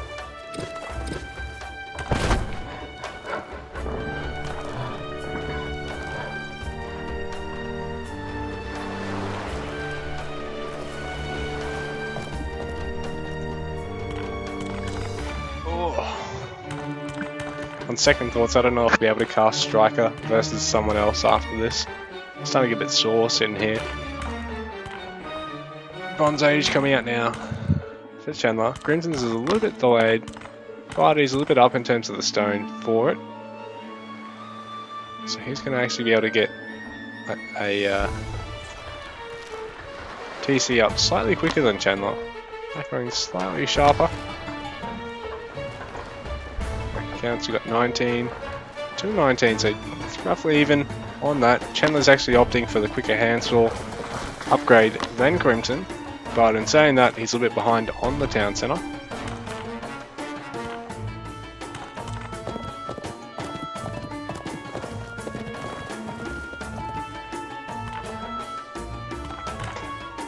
So not a lot taking place just yet.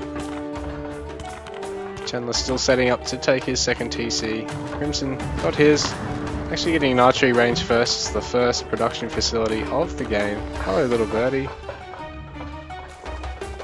Hello. Oh, goodbye. Alright, so we got a town centre going down now for Chandler in a quite defensive position. Crimson's is a little bit more aggressive. He's opting to really secure this sort of spot of the map as an equivalent in Chandler's sort of space. So Chandler really just trying to lock down this initial wood line. Crimson's perhaps a little bit more generous.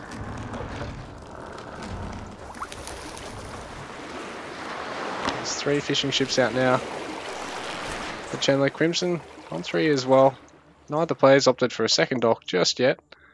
Realistically, if you've got it positioned here and have your thing here, you get 150 pretty much on the dot, or if you have it here and run from here, you get 150 pretty much on the dot. Just as a bit of a rule of, I mean, sorry, not 150, 200 just on the dot, just as a rule of thumb, I think. So Crimson's going to be able to take advantage of this fairly open area to throw up a watchtower unscouted. Going to be able to see exactly what's going on from his opponent. Stable's coming out from Chandler, so Chandler opting to try and get the Asabari out first. So I wonder if this might catch Crimson off guard in the sense that he didn't see really any Stables units from Chandler all game last game, and this game that's what he's going to start off with.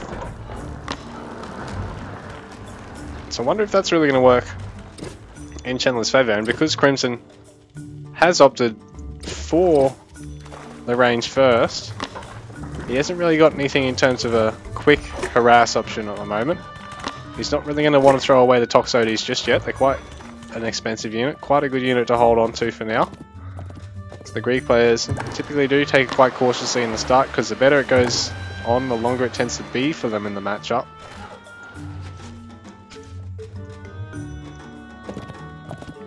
Persian player would probably ideally want to try and finish this up before the Prodromos get out in the field, or before there's a good number of Hoplite Gastra, because then it becomes really hard to deal with the Greek player. And he's even sort of got the advantage of being able to remax with the Academy tech that the Greek players get with the increased, reduced train time. Oh, this is a nice catch from Chandler. He's going to be able to deny that vision of Crimson. And they're not free, these watch posts. That's 75 wood basically for Chandler. And other barracks coming out now for the Greek player. So he's probably going to want to get a good number of spearmen perhaps. Yeah, so I think it'd be nice counter spearmen to really be able to lock down the front of the fight and deny the Persian player, who is going to go for double stable. So Chandler with the Asabara here is going to need to try and wrap around the spearmen, completely bypass them as much as he can, and get onto the Toxotes, or just go for raids, which he's already doing. He's already found the second dock for Crimson, cleaned up a worker, going to clean up a storehouse now, and the spearmen can be a little bit too slow to get there in time. Chandler is going to notice the dock. He's going to be able to back out in time. Meanwhile, over on the top side, he's got a nice little view of the water there, so he's going to see if anything comes up that way. I just hope he doesn't take too much damage here from the war leaders. So they do hit quite hard. Yeah, so they're already taking off about a third of the health of one of the Asabaras there. They do hit quite hard, those War Leaders. They do actually have regen too, so if you can manage to convert the neutral War Leaders on this map, you can't actually convert the neutral barracks, I believe. But if you can convert the neutral War Leaders, it's actually a huge boon because they don't take up any population and they are probably equal to about a 5 or 6 population unit in terms of value each.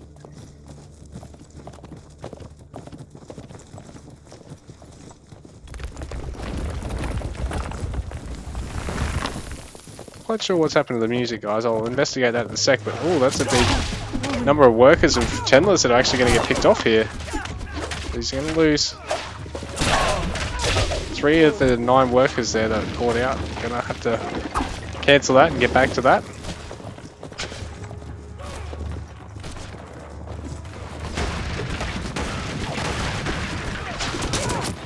Good number of Toxotes here. But there's also a good number of Asabara to help clean them up, and that's all Chandler has built here. Both players taking H3 behind all this. In fact, Chandler has already forced out his 3rd town centre, so he's actually macroed up slightly faster than Crimson now. But in saying that, Crimson's got a little bit more on the field. But this little forward force of his gets wiped out by Chandler. So Chandler, 52 villages to Crimson's 63, but he does have that town centre advantage now. I'll just be 1 second. I need to fix the sound of the music. Here we go. It's a little bit louder now. And so Crimson actually managing to sneak in. Villager to take a dock here. Chandler unaware at this stage, it seems. And Crimson has actually got this nice dock line himself. Has got the merchant transports gathering. So he's getting... oh. So yeah, it was about 100 gold, not 200. So he's getting about 100 gold a round trip there, which is quite nice for him. Just a couple of those constantly running back and forth is going to mean that he does build up gold quite well, and is going to be able to get out fire ships or triremes to be able to push his opponent off the water here on his own side of the map. So this could be quite scary for Chandler, but in the meantime, Chandler is getting a really nice pick here, killing 3 or 4 villagers and taking the hunt up there. Crimson, 70 villagers, 57 to Chandler. Actually, I think he only got the 1 there, sorry. In the meantime, that's a good count of the Asabara. The Prodromos are going to be able to catch, aren't really going to be able to catch them until they're sort of well away from everything else to provide support. So I think the Asabara count here is going to be enough to really turn the tide here, but Chandler sort of microing half of them away. Getting a couple of kills. And Crimson's army is just a little bit slow to respond here, really. Just all these infantry can't really keep up the pace with this cavalry army of Chandler. But in the meantime, not quite anything really. Chandler hasn't really massed up a lot at home himself. He's still only a 110 population. Crimson all the way up to 150 and not actually taking his not actually taking any warships on this dock yet. He's getting an academy, needs to force out a couple more houses. 3rd town centre has finished up by now, so you can get all the way up to 180 population if you wanted to. He's really got the resources to be able to do so. Here we go. So he's getting a fire ship on the bottom side of the map, rallying in a bunch of Prodromos to try and snipe this dock of Chandler, and he's going to be able to deal a lot of damage to the Asabara here. Forcing one of the fishing boats to come back and repair that one. The Prodromos probably going to be able to hold off against the Asabara here. They're really going to be able to clean them up, but bonus multiplier is going to put the work in when they have got the even number. They are going to be able to get enough of them off, and so he does snipe one of the fishing boats. He's largely broken through Chandler's back line here, and on the front line here there's not a lot of units here, and it's a fairly infantry heavy composition. It's nice that the Hoplites have moved in first for Crimson, not so nice for Chandler, because that's what the Toxotes have been focusing, and GG. Did they just go back to being nude? Nude Toxotes. GG, well played guys. GG. Chandler bowing out in game number 4. Managing to take game number 2 off Crimson, but losing 1, 3 and 4 in the series. Falling 3-1 in the end. Crimson able to take back his dignity after losing last week 2-1 to Chandler. No insult, not meaning to insult Chandler by any means, but yeah, Crimson with a bit of an upset loss really last week, and Chandler with some really nice play the past 2 weeks. It's really keeping people on their toes. He's managed to take 3 games off Crimson in the past fortnight, so he's definitely making waves for himself in AoEO, and he's quite a strong AoE 2 player, so be good to have him back next week again.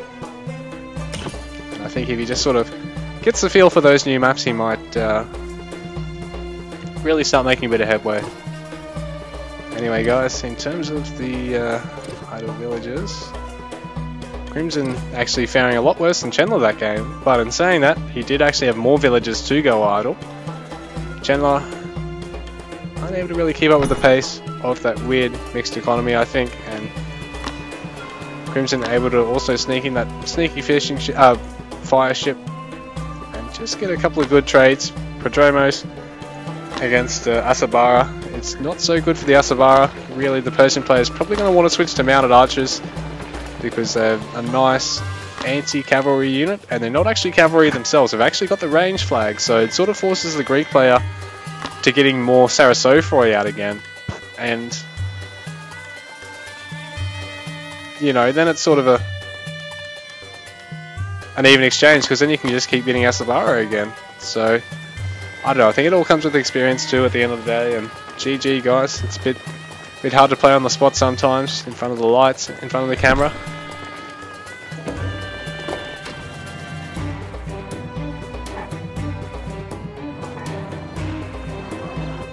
So just bear with me a second folks.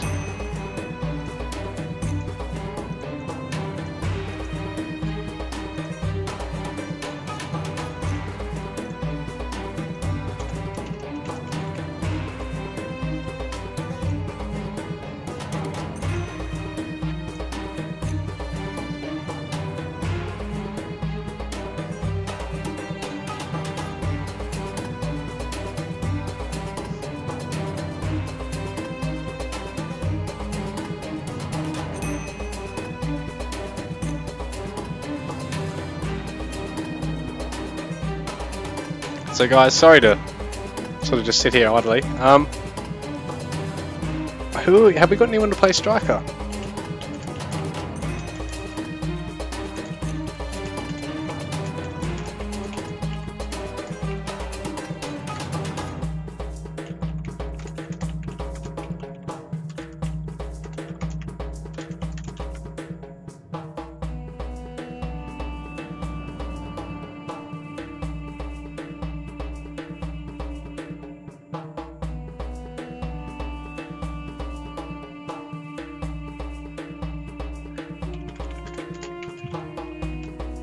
Eerie versus striker, perhaps? Come on guys, don't leave me hanging. Give me a game.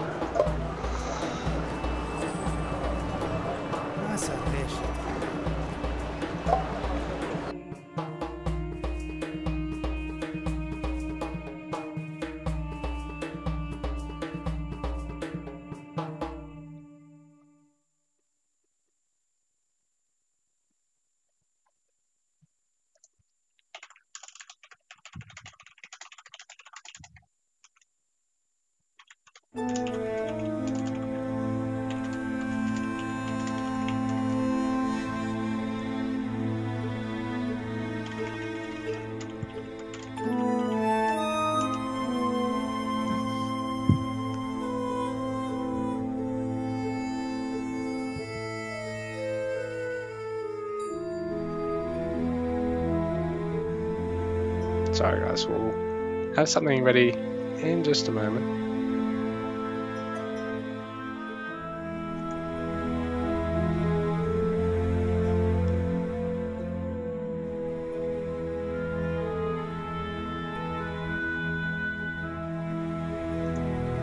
Okay, yeah, we could do a 2v2 actually, that works. If we all jump on.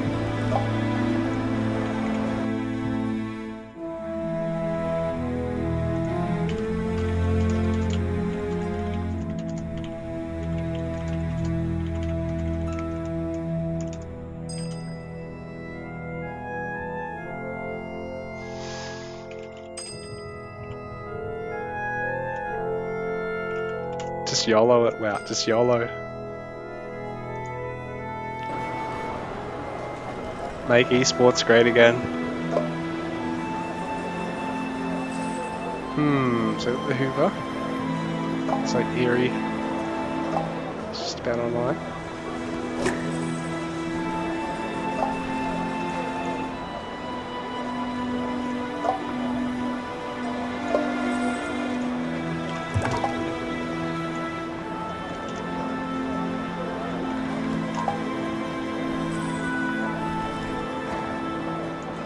Cool. Alright.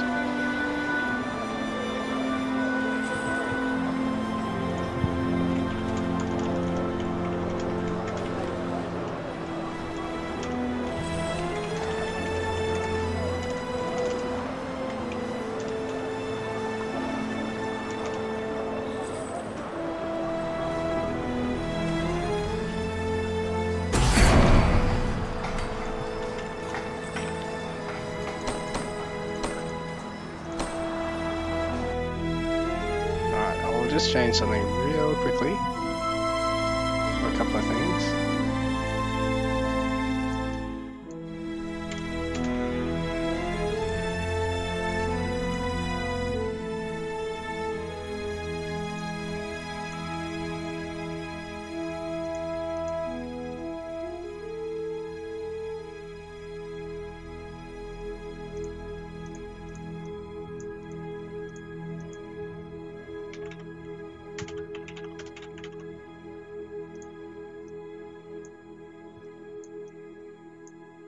Whoops.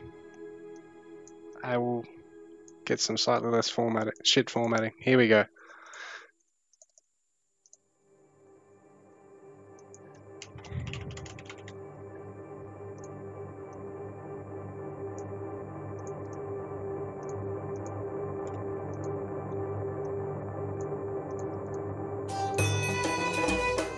Fine. Well.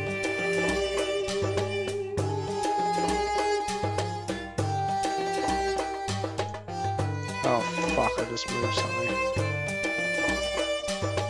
There we go.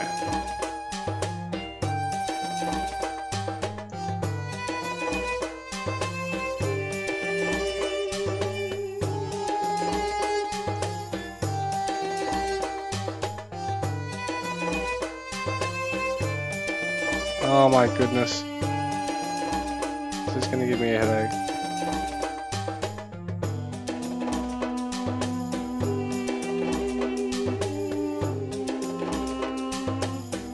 There we go. Alright, time to stop fucking around. I've got the UI all sorted, I think.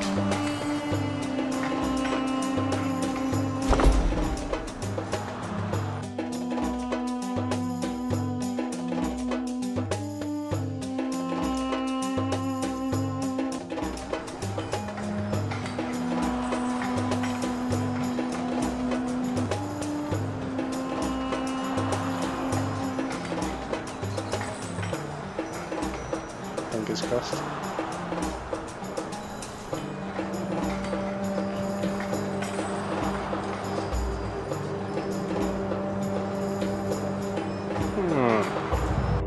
Well, I think that was probably always going to happen. It might just be a quick sec, guys.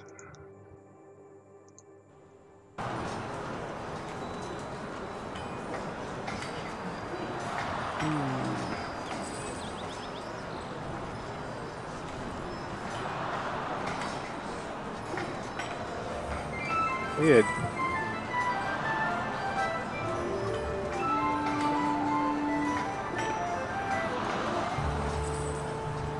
Just having momentary technical difficulties. But we'll have this sorted. ghostly.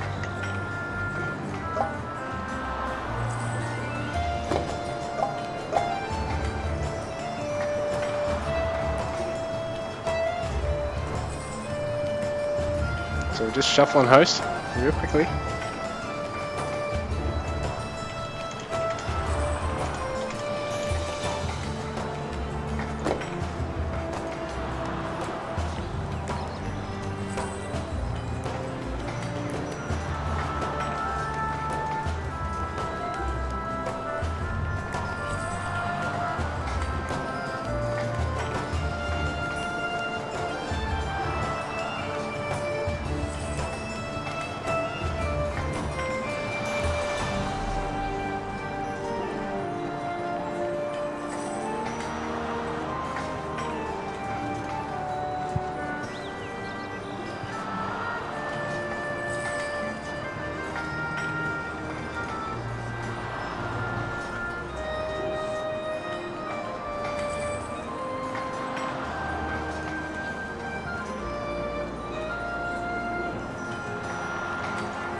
Sorry to keep you waiting, guys. It'll just be one moment.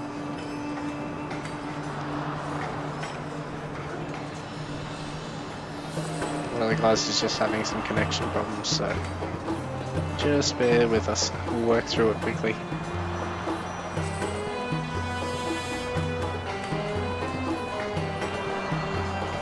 Beep.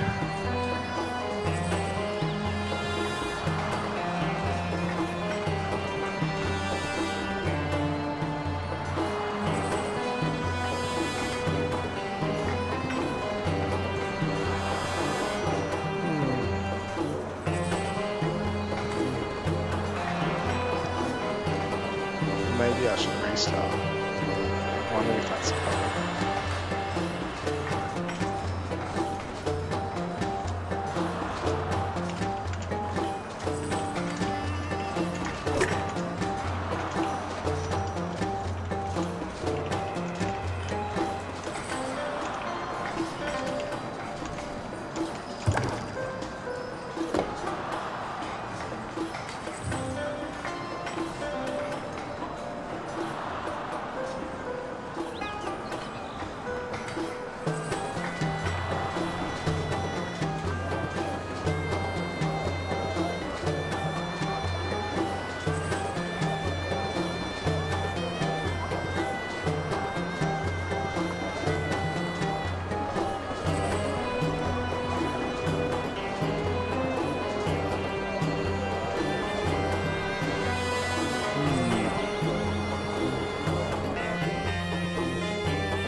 Alright, hopefully us all restarting can put a bullet in these connection problems.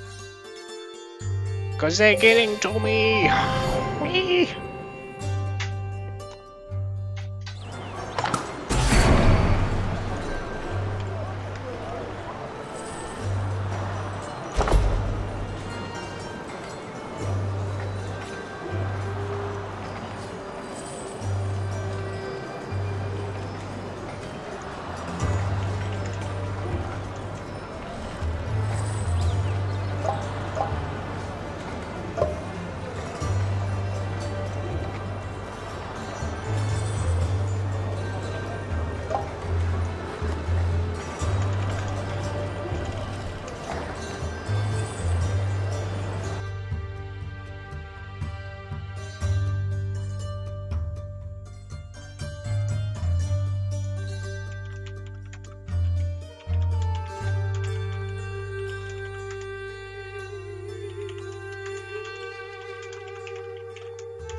Pig.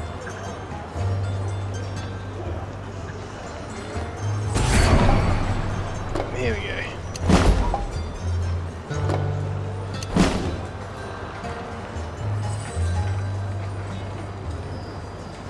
What?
Not liking someone's connection today.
Sorry guys, sorry about the delay. We've decided to just do a 1v1.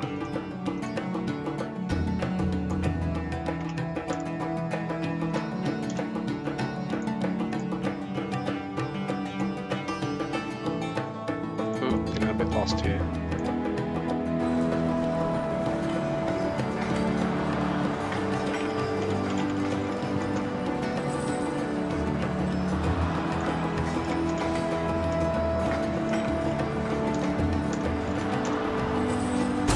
Okay. So Striker versus Wout Ghostlake. Here we are.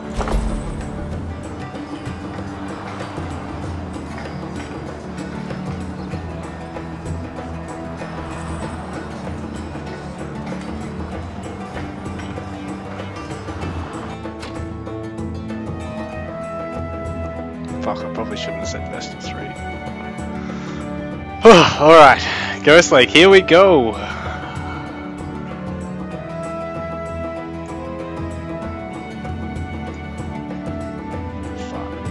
There. I'll change it to VO3 in a sec. So we got Striker versus Wout.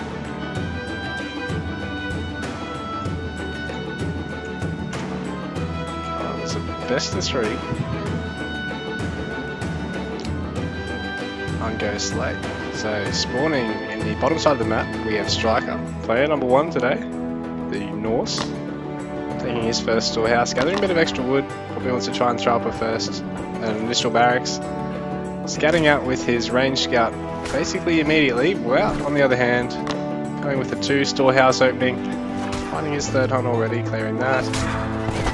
So it looks like Wout will be a little bit slower on the barracks play because Striker will be just about ready to chuck one up now, even bringing his melee scout back, I think, sweeping it around his base to be able to throw it up.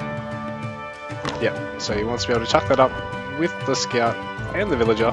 Meanwhile, on the north side of the map, well, it's going to be a little bit slower again on that barracks. A couple of, only 3 gatherers on the food.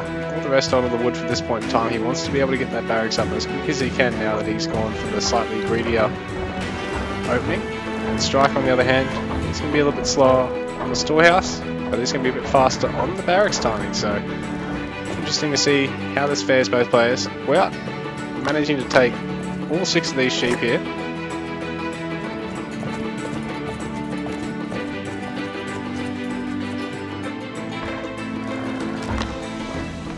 So Striker, he's going to have spotted the barracks. Wout doubling up with his food storehouses already because he knows that at least if his opponent's tied up with one, he can transfer onto the other.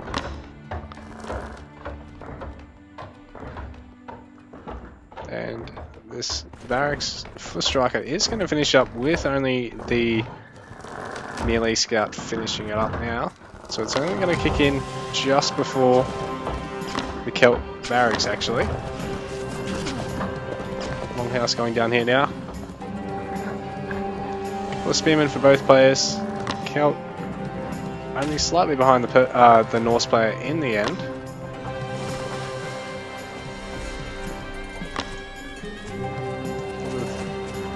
A lot of sheep for Wout. A couple of them actually positioned over the back here. I'm not quite sure why. Maybe just to try and keep it a bit clean down here. His 3rd house already. He wants to try and get onto age 3 pretty quickly without too many spears invested, I'd say.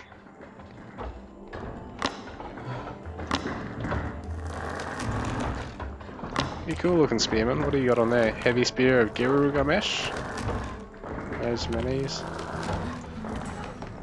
Man, how'd you get so geared up? How much PvP did you have to do to get all that, Striker?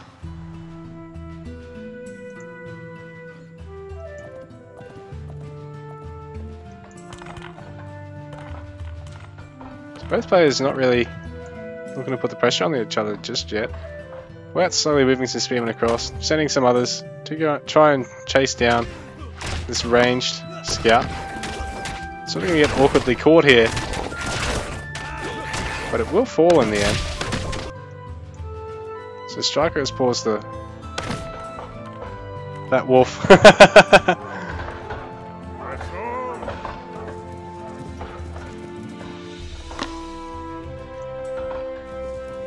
So unfortunately for Striker, losing his range scout to that bloody wolf, the big bad wolf, unhappy with the range scout, just taking it out of Striker's hands. So H2 kicking in for Wout still. H2 for Striker has kicked in and he's going to force out. Oh, decides to cancel actually. His barracks. He needs to get some more wood out fast because he needs to try and get. Oh no, here we go. He's going for the town centre. That's what he was really trying to do, trying to force out that town centre as quickly as he could. A bunch of spearmen down here to try and defend against this. Actually running the workers back because he's fairly confident he can try and push out Striker. Push out Wout, but Striker unable to actually repair the storehouse in time, so Wout already getting a nice picking off him. Striker is able to throw down the second town centre. Uninterrupted though because the spears have come in through the other side of the base. Meanwhile over on the top side, Wout's trying to figure out what's going on inside Striker's base here, and he is going to try and force a couple of worker pullbacks, losing a spear for his troubles over here, but he's able to really deny Striker's wood gathering time right now, and Striker is actually starting to slip in terms of score slightly right now. Wout's already got long swordsman out, some throwing axemen going to start coming out for Striker in a moment, but looks like Wout's really able to put in a lot of pressure. He's denying a barracks now, so Wout really surgical with these spearmen right now. And long swordsmen actually coming in now to try and have a go. They're backing off too. And Wout ready to try and come in again from this side. Let's figure out what his opponent's doing right now, and he's actually taking a really aggressive town centre there, but notice the distance. It's probably about twice as far from his starting TC as Striker's is. In the meantime, he's going to try and deny another barracks and force a big worker fallback here off Striker. So Wout really dealing a lot of damage right now to the Striker's economy. There are a couple of throwing axemen down there now to clean this up, so spears for both players are going to get mopped up quite quickly, and Striker is going to be able to throw down another barracks. In the meantime, Wout is already on 2. His production is pretty much in full swing. And at last, Wout is leaving Striker alone inside his own base. Working count is 27 to 27. Wout is going to have another attempt. He's getting another couple of eco upgrades behind this, and Striker doesn't actually. Oh, he's got a handsaw already, but it's only got single eco upgrade, so well, it's soon to surpass him in terms of eco upgrades.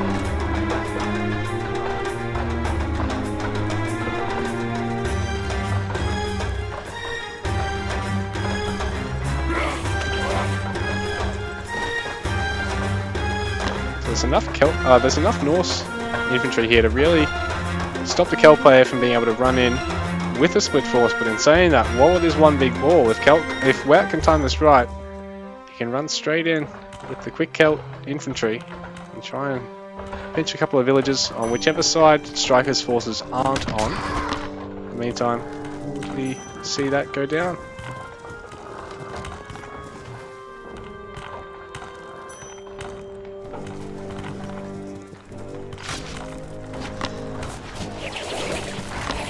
So Wout quite smart here, going to try and rotate the barracks. But perhaps the single long swordsman not enough. He's able to try and destroy this longhouse though, so that again we'll slow down Striker once again.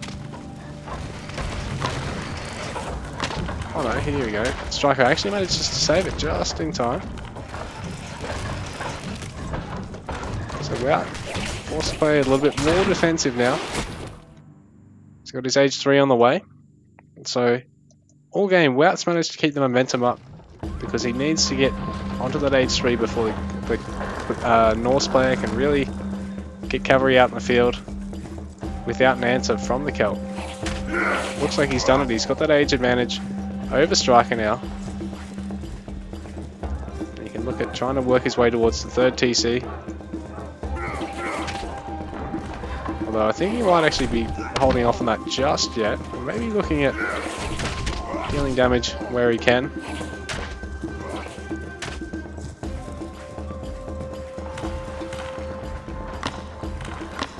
Got some druids on the way.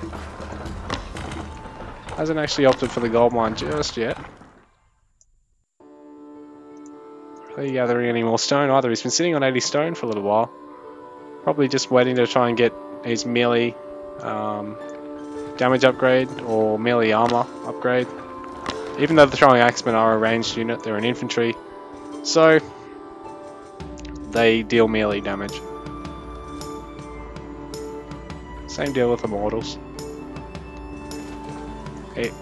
They don't think it'd be like this, but it do. Ooh, Celt. I mean, we're unable to really go in there. The Celt infantry, he hasn't got quite the mass. There's a good number of throwing axemen. Going to be able to deny him. He hasn't really got any upgrades just yet on his infantry. So he can't just walk straight over the top of the throwing axemen just yet. But he's got a small unit advantage over his opponent now. Striker actually up in terms of villages slightly, but in terms of army, slightly down. Actually, sorry, that includes what's in queue, sorry. So the Wout actually still slightly ahead, and slightly ahead in terms of his army count. So Striker going to try and take his third town centre now. Wout attacking from the other side of his base, so might be able to get something out of this. He's going to try and take the longhouse, force a lot of villagers in repairing that and back out before taking any losses. He's managed to force the worker back into the town centre over on this side of the map. It's a really nice play from these two. Not going to try a sniper farm in the meantime, and he is going to get it, but he is going to lose a couple of infantry. Striker going to throw down the stables, which does get seen by Wout on the way out.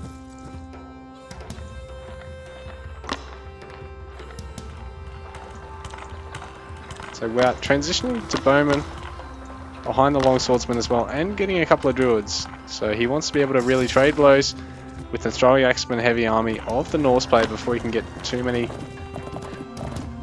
cavalry out. But there is some horsemen actually coming out, which is interesting. I think he probably would have been better off getting more raiders, but obviously he doesn't know that Wout hasn't actually opted for any stables himself just yet.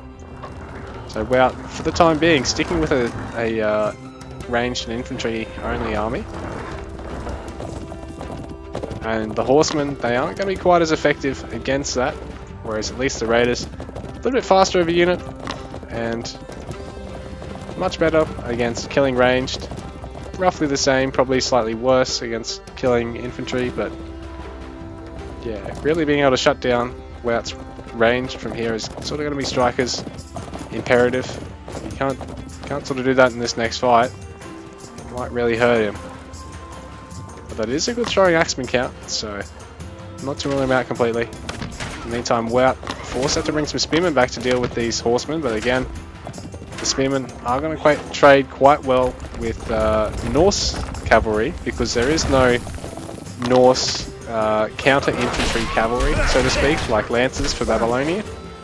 And neither of the cavalry of the Norse is ranged either, so it's really hard for the Norse to take fights into spearmen, as for the well, a fair bit harder than it would be, say, for Babylonian, or say for, you know, Persian, Egyptian, or whatnot, as they get their ranged cavalry unit. Partly because that ranged cavalry unit is actually ranged flag, so the spears don't actually get the bonus damage anymore either, so there is that. But anyway,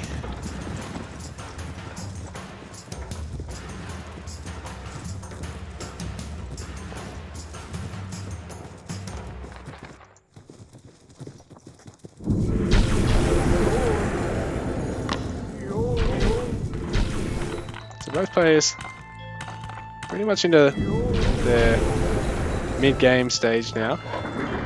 Without taking his third town centre, Striker already has his on the way. I mean, Striker already has his finished, so Striker's actually left ahead by about 10 villages here.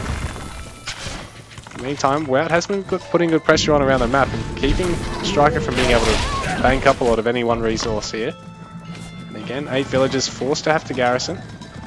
And these constant garrisons are sort of making up for the fact that Wout's been slightly behind on villagers most of the game. I mean, this mid-game.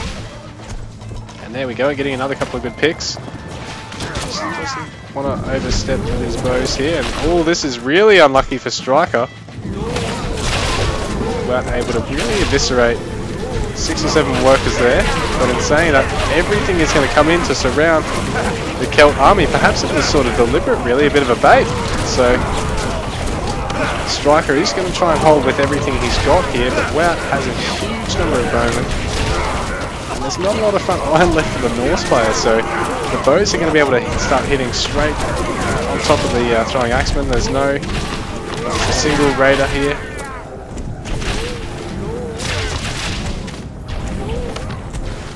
And Striker even having to deal with some units up here.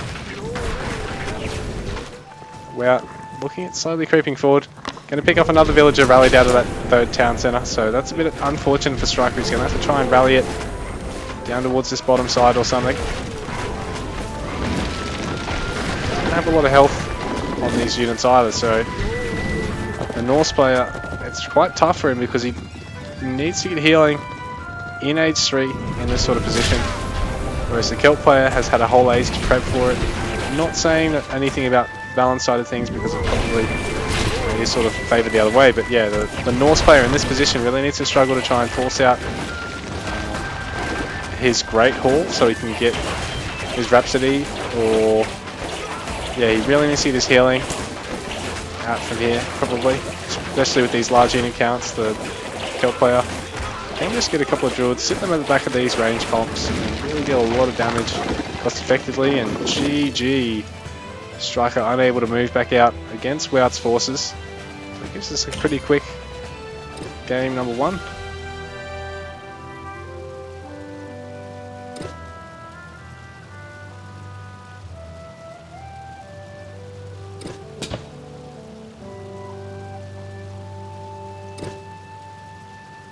So Wout with some really nice fights there.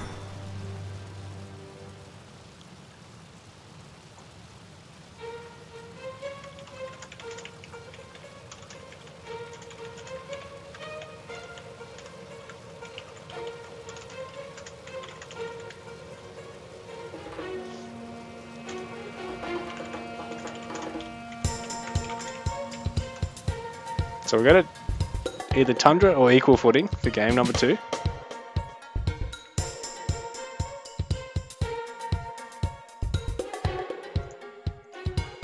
We'll get all this edited actually.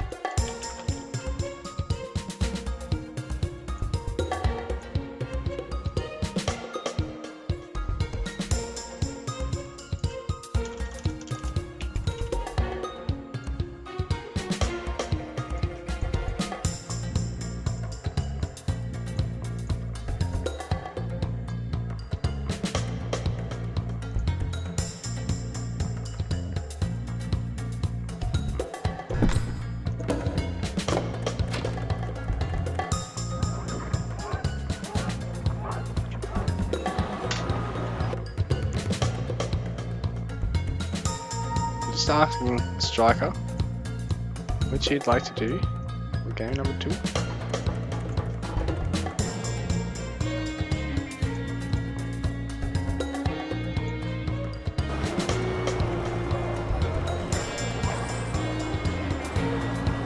Equal Footing, where it's just swapping civs.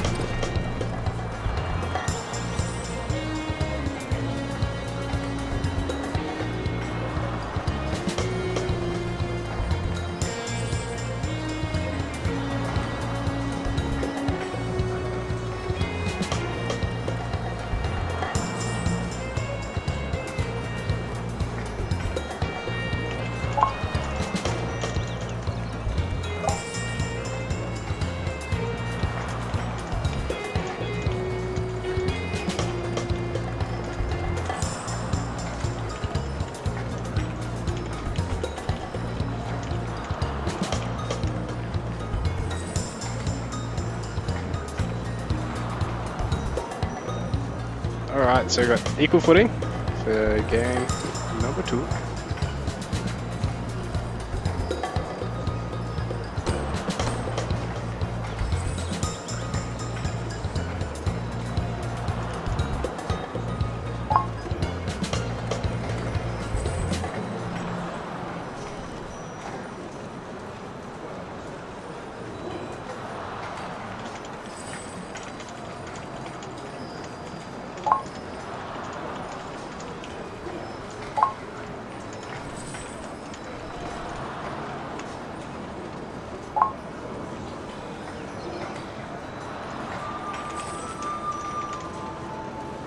Alright, so equal footing.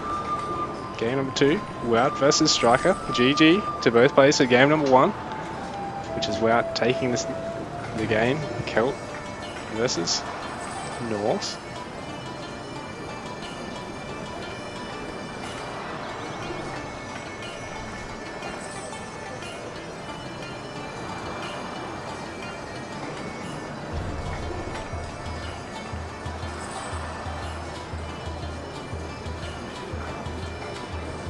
You may just be a minute here, folks.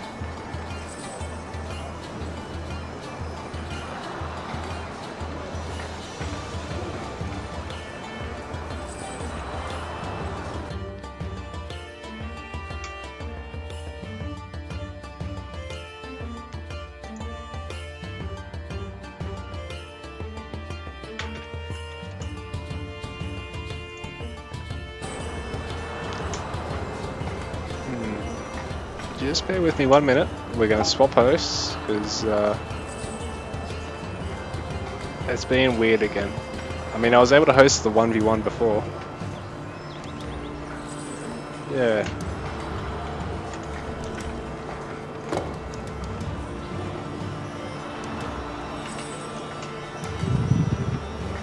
Bit strange sometimes.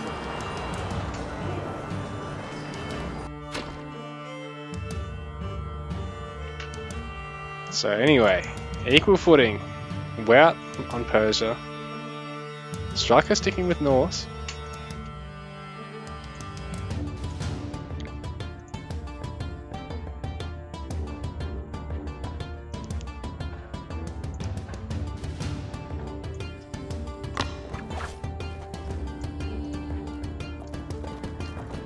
So spawning in the top side of the map, we've got the Persian player number 2, red player.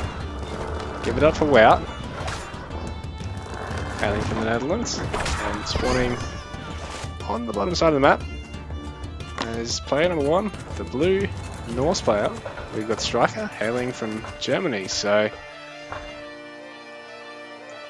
looks like Wout's going to open with 2 Storehouse, yeah, before his barracks. Striker, on the other hand, looks to be opening with his barracks after Storehouse.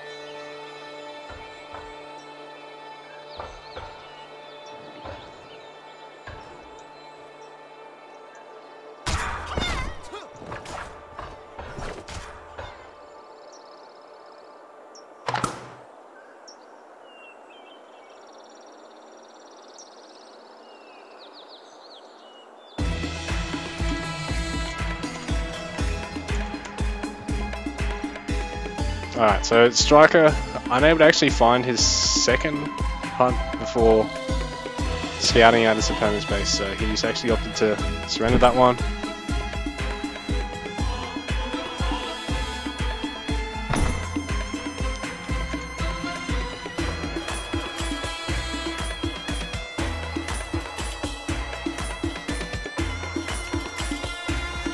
Alright, so we're gonna go back to the menu. Just for 1 quick minute.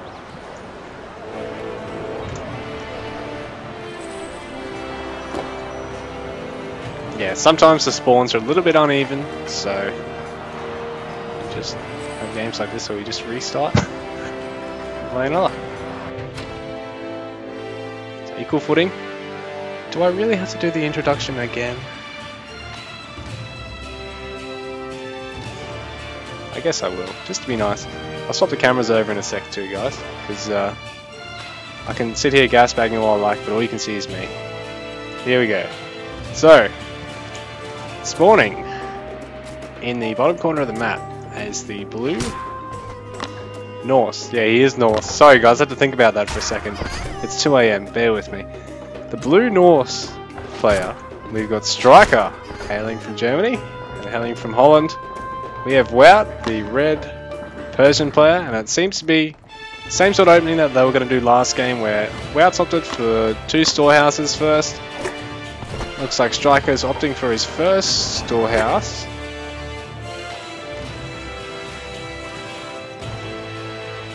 And he's actually got a fairly safe second hunt, so I think he's going to be content with that this game.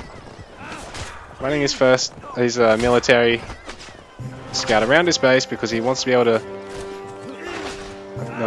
melee scout around his base because he wants to be able to throw up the barracks, which he's doing right now. So similar sort of opening to what he was attempting to do last game and what he did in the first game. Just getting out Wout's hunt over here. So it's actually a fairly risky hunt that Wout's actually got his first one there, but I mean, being Persian, he probably does feel slightly more comfortable taking it than just about any other civ, because Sparbara with aid tent, it's really hard to try and take a cost-effective fight into that in Age 1, regardless of which civ you are. Even on Norse with their tanky spears, on Babylonian with sort of their nice mix of tanky and high damage spears, and on Celt with their high damage and fast spears. In none of those situations, and you know, with those civs, they're the three fastest with getting out high numbers of spears, I believe. Actually no, sorry, Egypt is really good at getting out high numbers of spears too quick. But anyway, even with those ones, you don't really want to be taking fights into Persia, because the Sparbara under the aid tent going to negate a whole spear's worth of damage off the get-go. You get 2 aid tents, you know, obviously you can take care of 2 Sparbara in the fight. So, you know, if you got at the stage where, yeah, you can even throw one up just to help you defend. Really cost effective. Looks like Wout is going to try and play towards range first, I'd say. Looks like Striker getting a couple of spearmen out, but doesn't look like he's pushing with them just yet. Oh no, oh sorry, I want to say range first. So he's gone for the barracks, getting a couple of Sparbara out a little bit late, but they're going to be there just in time to defend. It looks like Striker is waiting on the 4th to move out, or is looking to play defensively and maybe just keep everything back at home to throw up another production facility.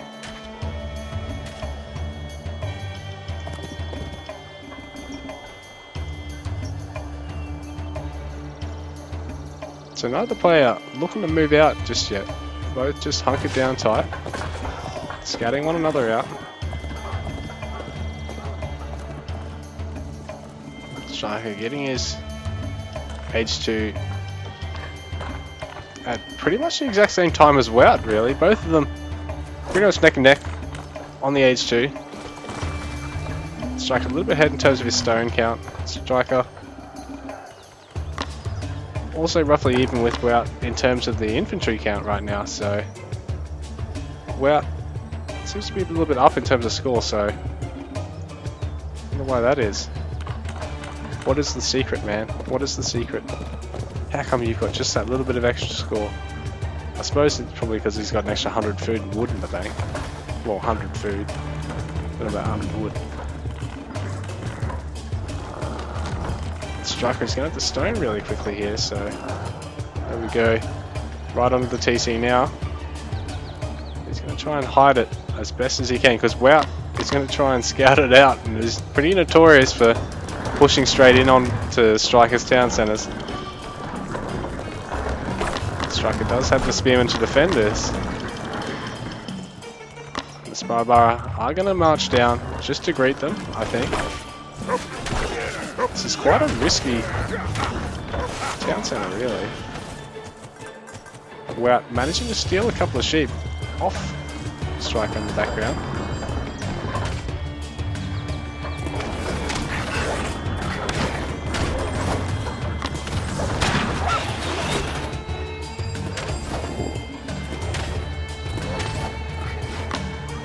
The barracks going up over here, so he wants to be able to defend all this.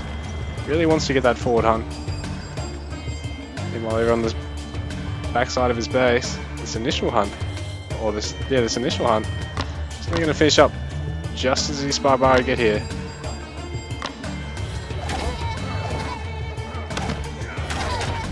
The Striker is going to lose a couple of villages for his troubles right now. Well, he's going to try and deny this rear storehouse. He's not really getting much out of this. There's only a little bit of food left on that, and it's only going to be a little bit of vision here, but it's nothing major when he's already got the barracks over here.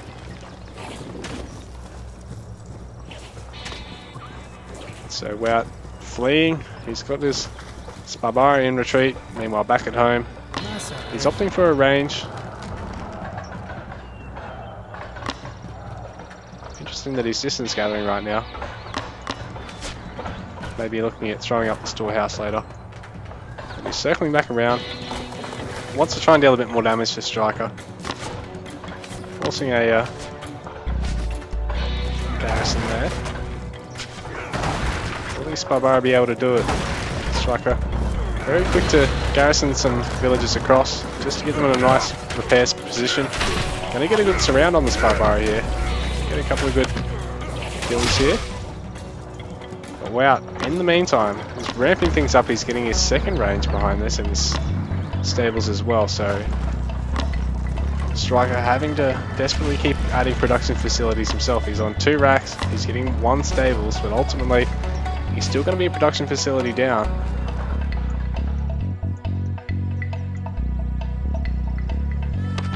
There is some more spearmen coming out for Striker. Wout on the other hand, getting some bowmen on the way, getting an Asabara on the way, even taking his picker's gloves, because for a berry picker like you or me, it's a very, very good skill. Very, very good tech to have.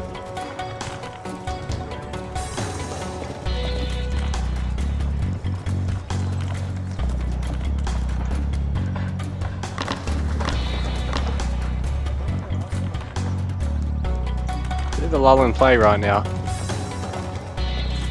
Both of them are sort of just going on smoko, going on lunch break. Nothing really going on right now. But I suppose Wout's desperately trying to work towards a good Asabara account. Striker on the other hand, doing the same, work towards a good Braid account, because they want to be able to get some good economic harass off onto one another. Striker taking quick age 3 behind this, only at 40 villages, but Wout also just behind him at 37. And there's no age 3 coming for Wout just yet. Striker being in a nice position to throw up a H3 town centre here if he can hold without punishing him for it. And each player is going to have 2 cavalry here to put in some work. So Striker, you can see what his opponent's composition is, and oh, loses one of the raiders straight off the bat, so that's not so good. Wout, on the other hand, is playing it a little bit more safely, running his Asabaras right to the edge of the map here. Striker having to do the same with his raider now if he wants to try and find an opening, find a couple of houses or a couple of villages to pick off. So he is going to move in with the single raider actually. Or move it a little bit closer at least. He's hit Silver Age now. Maybe he's just trying to scout out that back path. Maybe that's all that is. So both players getting on cavalry, but mostly just to check one another out, more so than deal any raiding damage. But Wout's gonna come up and check this side because he'll be wondering whether Striker is patrolling that side. In fact, no, he doesn't actually. Striker is gonna be able to pick a fight here. This villager is gonna get healed up in time, so she is gonna be safe. Wout, in the meanwhile, scouting out Striker, moving down to start up that 3rd town centre. Wout gonna pick off that raider pretty much for free. Striker able to see what composition his opponent's got from here and able to make some crucial decisions based off that. And there's 3 spearmen here to defend against the Asabara, but they will get a villager out of this. They are going to get out of here. Striker adding an armory upgrade. Wout in the meanwhile already has his and getting his +1, or his first tier of range damage. So Wout already a little bit ahead of Striker in terms of population right now.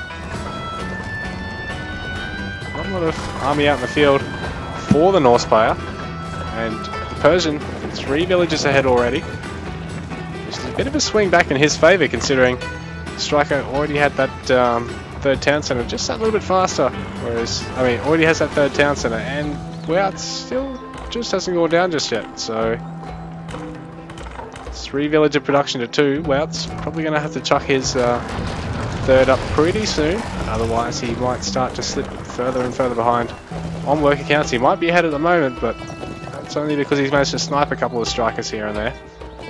And Striker, in the meanwhile, he's getting some horsemen. So these guys, these bad boys, are going to be able to deal with Asabara a little bit more easily. This is a really interesting comp from Wout. Really high bowman count against a fairly mixed composition from the Kelp, from the Norse plane. This doesn't seem to be as large, and there's just not really a lot to deal with this high bowman count. The horsemen come out to try and chip away at some houses, but Wout's got a huge force down the mid-map here, and Striker down by about 20 population already. He's forced to really have to scramble to defend here. Wout is going to lose some houses back up in his base for this, but he could gain an awful lot right now. He's getting a lot of villager kills. He's already on top of Striker's production, who's just backing up further and further, forced to take defensive towers all throughout his base right now. And Wout being broken into right now, but it's no matter because he's breaking down the gates of Strikers, so Jesus Christ, this is a huge force. There's 40 bowmen there versus only 20 for Striker, so it's going to be a real tough fight for the Norse player to take. And his guard towers are finishing up only just in time. He's losing some villagers for all this. Meantime, not really getting a huge amount in Wout's base for this. Striker doing what he can to defend, doing a valiant defense here.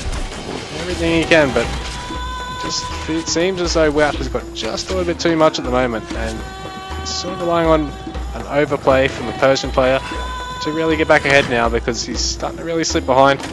There's not a lot in the bank for Striker at the moment. Wout has plenty of food, plenty of wood, a little bit of gold. Striker, on the other hand, is basically broke in terms of wood and food. He does have a little bit of gold himself, in fact a little bit more gold, but again he's broke on 2 resources and up on 1, so things aren't looking super solid for Striker at the moment. Wout really relish the fact that even though he's down in age, he's really being able to keep the ball rolling, just start the aging up now, only just falling behind his villager count now, but it hasn't really been a huge amount of problem because he hasn't let hasn't let Striker actually save up any resources here. There's no money in the bank here for the Norse player, whereas the Persian player seems to be steamrolling along pretty fine. There's a little bit more cavalry and a lot more bowmen here for Striker. He wants to try and replicate the sort of composition of the Persian player, but is it going to be enough for him? And the Persian player, obviously, Wout right now is going to be able to get out mounted archers, so, but he's actually taking an Asabara champion up there first.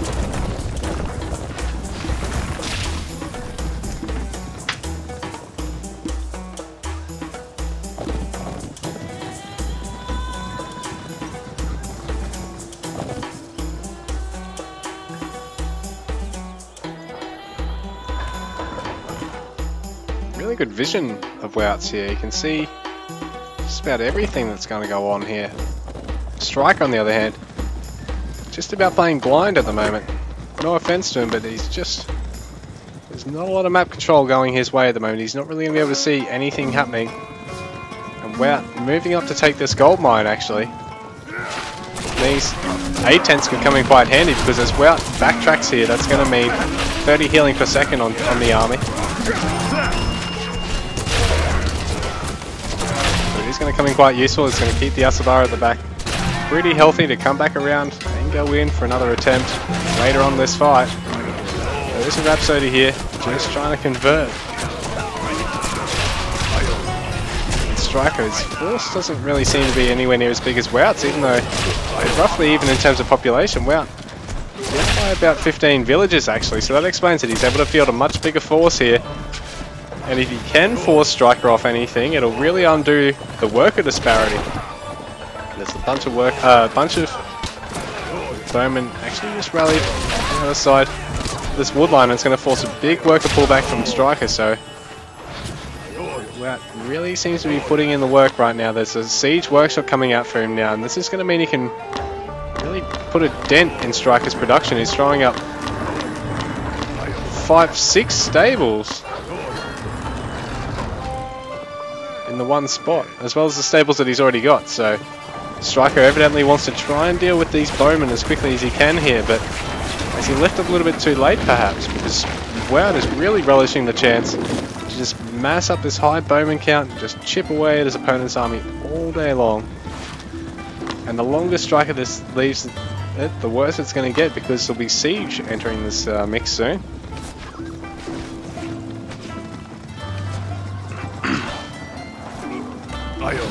So the two forces largely just sticking pumped up together. Well, looking at taking the fight now, and he's just carefully microing back. Wants to try and get Striker to overextend here. Striker, on the other hand, doesn't want to creep too far forward, but keep getting some good connections of his own from his bowman. Looks like Wout is making all the good trades right now.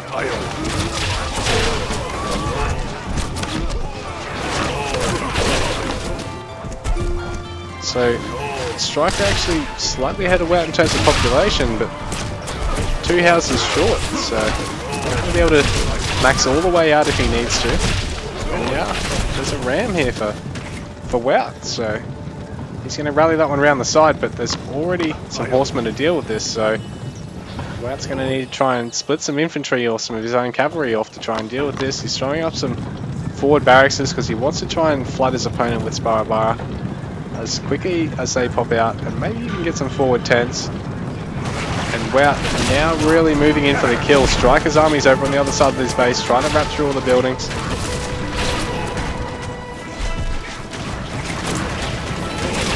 Neither player wanting to overextend here because it could mean doom for either of them.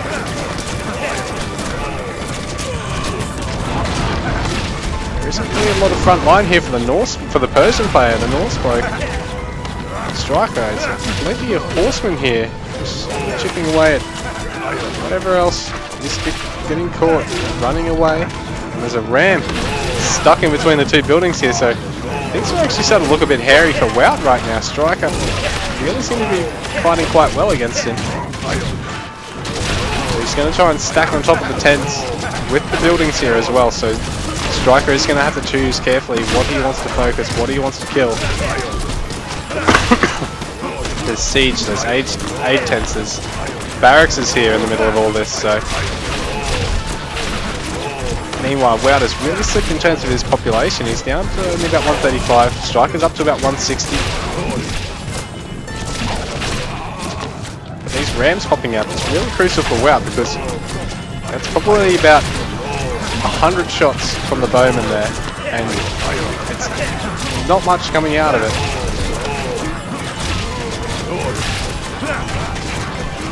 And the ram is going to try and sneak around, so Wout forced to have to retreat again.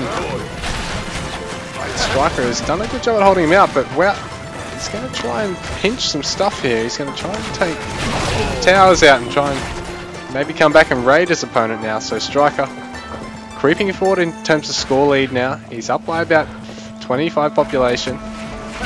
20 population, sorry.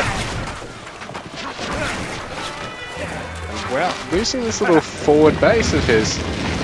Striker actually going to deal with all the aid tents and some of these watch posts that are around the map.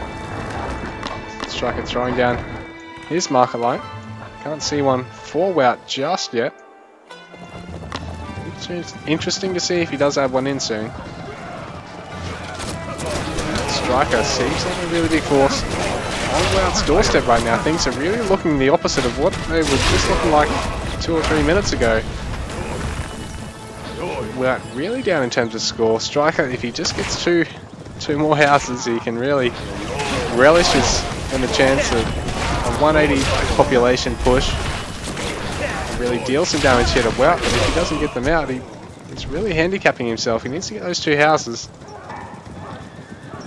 Wout, in the meanwhile, is doing a wonderful job of keeping his army safe here, tucked inside his own base.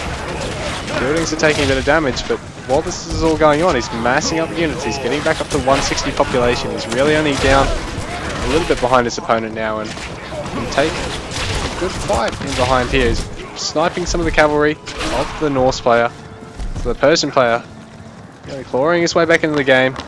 Might want to get some mounted archers in the mix here, mate. So he is adding some in.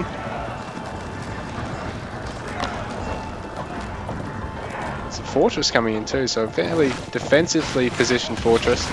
Striker walling up a lot of the portions of the map here.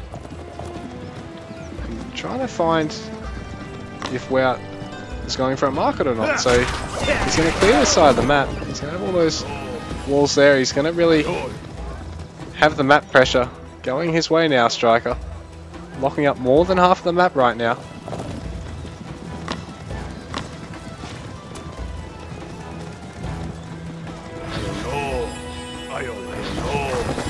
It's a big number of workers here at Wout's relatively undefended, so he's going to have to try and bring this cavalry back here. And meanwhile, Wout can take the Striker can take the production facilities on the front side, but Wout is going to be able to clean up these horsemen if he's not careful. So Wout basically maxed out on 180 population. Striker basically maxed out at 170. He still needs to get those 2 houses, and he's got a lot of upgrades in the queue. This isn't so good for Wout attacking the wall just here. He really probably should be trying to flank all the way around and get on the archers.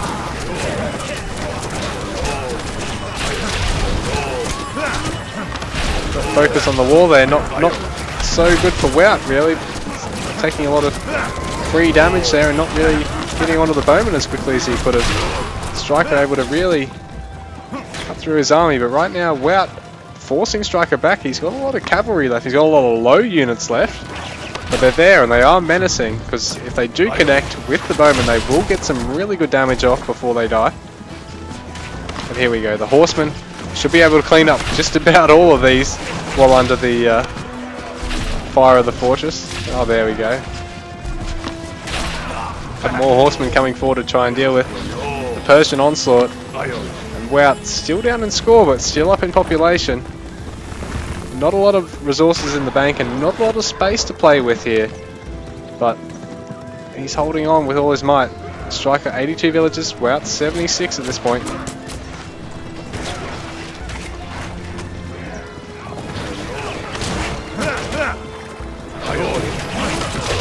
Now, Striker trying to go for a good surround, but Wout's not having any of it. But in saying that, Wout a fairly small number of bowmen. He's got a high amount of Asabara though. You have the units to turn this around. He's got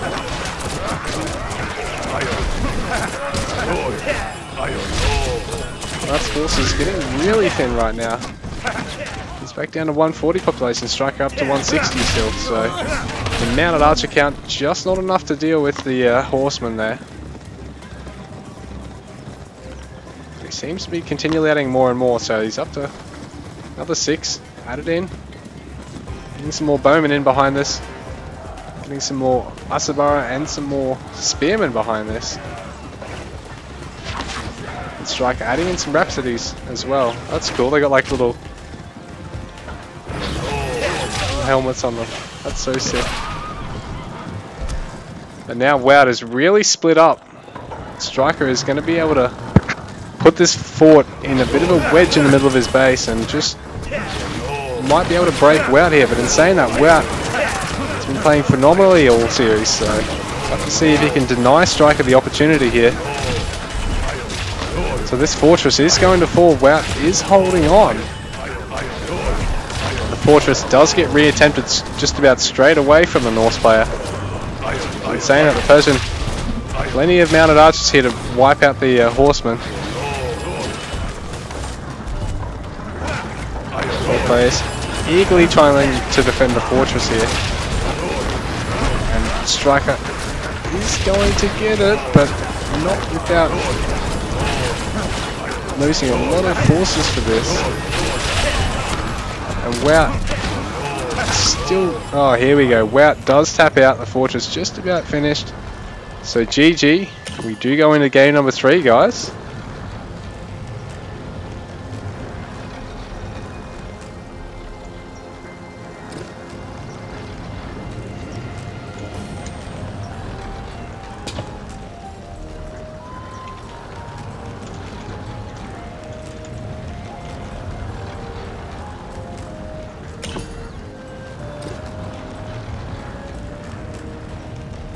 So, in terms of the villager counts, yeah, Wout sort of really cut villagers for a long time there.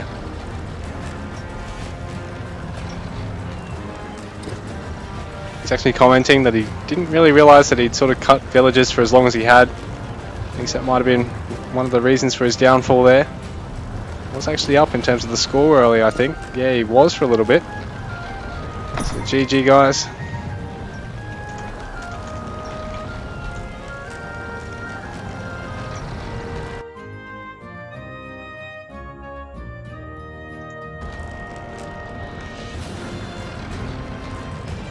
We'll do Coastal for map number 3. Sorry about not changing the name on the ticker. But it will be Coastal for map number 3.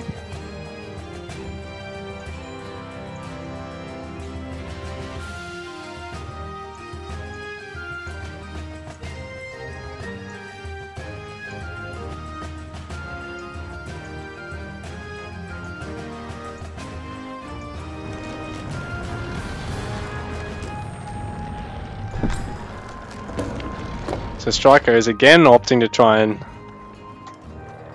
make it through with the Norse. Well, actually that game, he won with Norse. Sorry, I take it back. But this will be the 3rd game in the series of his Norse play without staying Persia. So, really interesting to see how this pans out for them. Coastal, where are we? There you are. Actually, I'm not host.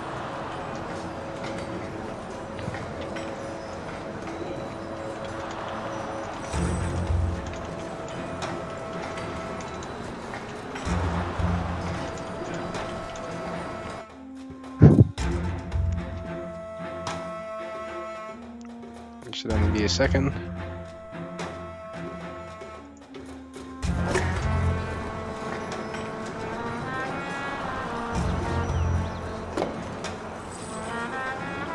So we got another Persia versus Norse. Neither player has opted to swap civs, so we got Wout on Persian, Striker on Norse. So have to see how this pans out for him, because last game Striker won with this matchup, but last game didn't have any water on it, so things could go either way.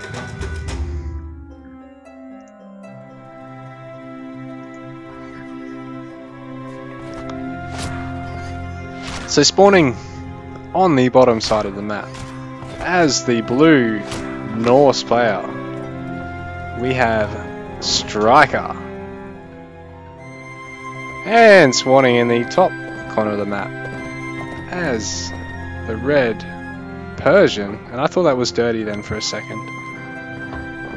Turns out it's just pitted. We have Wout, so we've got Wout again.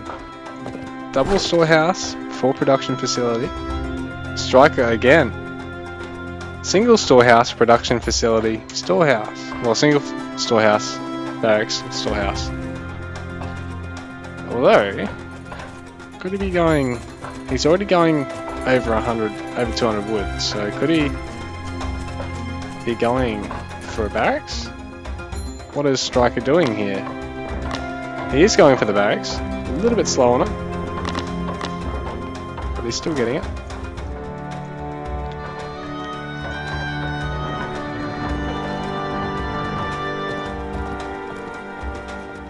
So neither player yet opting for a dock.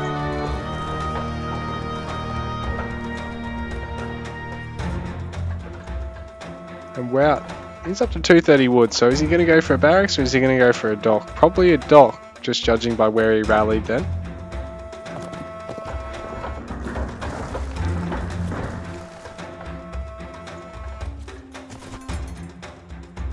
Actually, sorry, no, he's gone for a fast H2.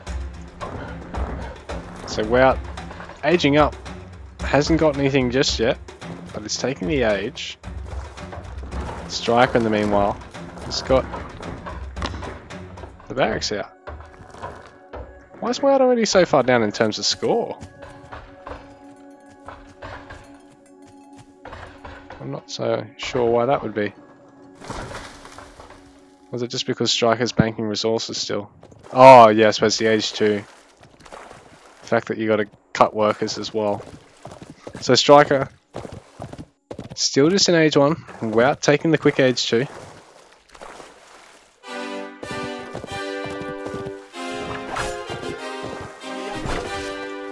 Without getting the dock already. So he's really set on getting this water, getting an archery range up here, try and help block against all the infantry. And obviously once the bowmen get out, really deal a lot of damage to the Norse infantry. Striker a little bit slower on his dock. And on his H2. Without getting his warship, his galley already.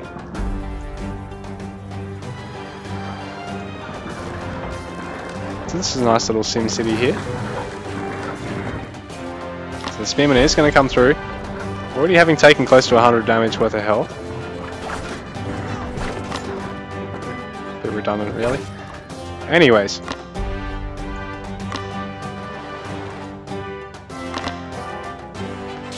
Galley actually missing. Suspenseful. It will miss again.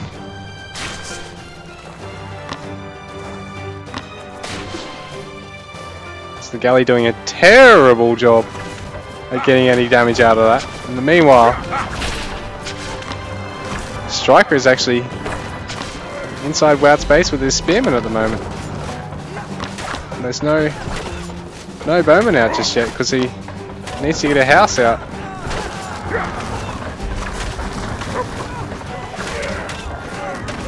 So he's gonna use a villager for this. There's no 8-10 research just yet for Wout either, so he's taking a little bit of damage for this. In the meantime, there is a ship out now for Striker. So really creative micro here from these two.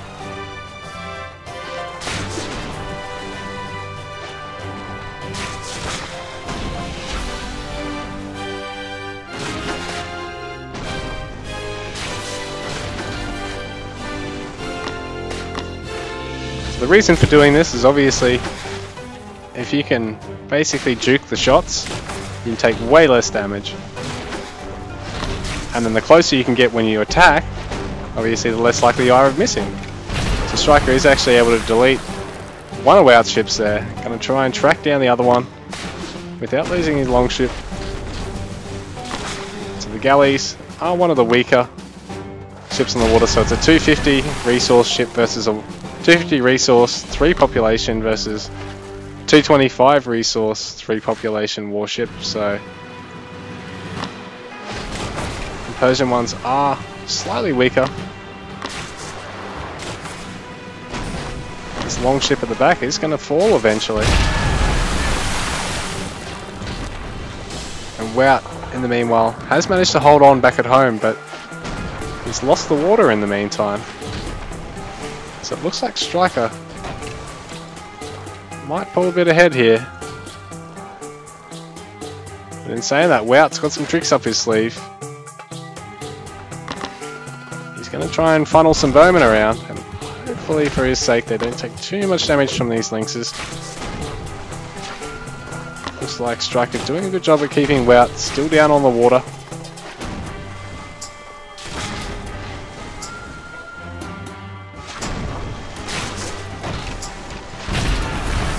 Another ship of Wout's falling, but he's got more in production, and Striker is having to take the second dock to keep producing both fishing ships and longships, because they are just trading longships. And a couple of bowmen have now snuck into the back of the Norse player's base. Scouts just doing a bit of checking to see what else is there, what else could prove to be a danger, but Wout is just about ready to go in for the kill. Bowmen are just about ready. Now here they go, so he's gonna fall behind once again on the water. And he is raring those bowmen to go in.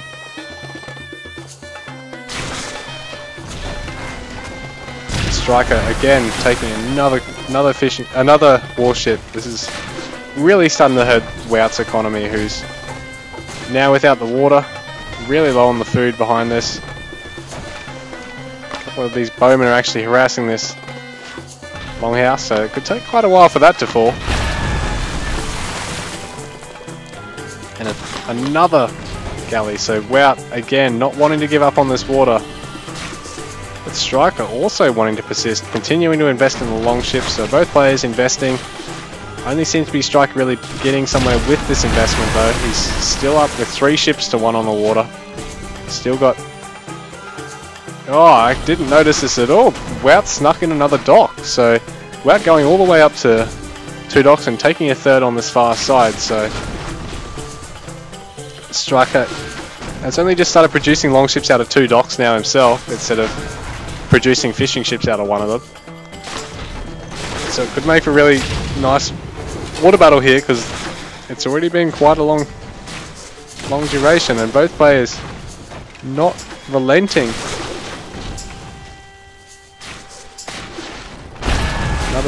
Another galley of Wout's falling, but he's got this double production here, and they're fighting over his side of the lake, so this could prove to be quite dangerous for Striker, who's having to come all the way back here on his side and bring a fishing ship through, try and get a bit of repair off, but it does get sniped, so Wout pinching a gatherer off Striker for his troubles.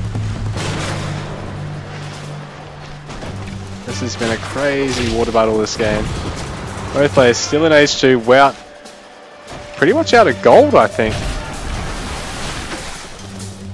Really banking up wood though. Striker on the meanwhile, really low on wood.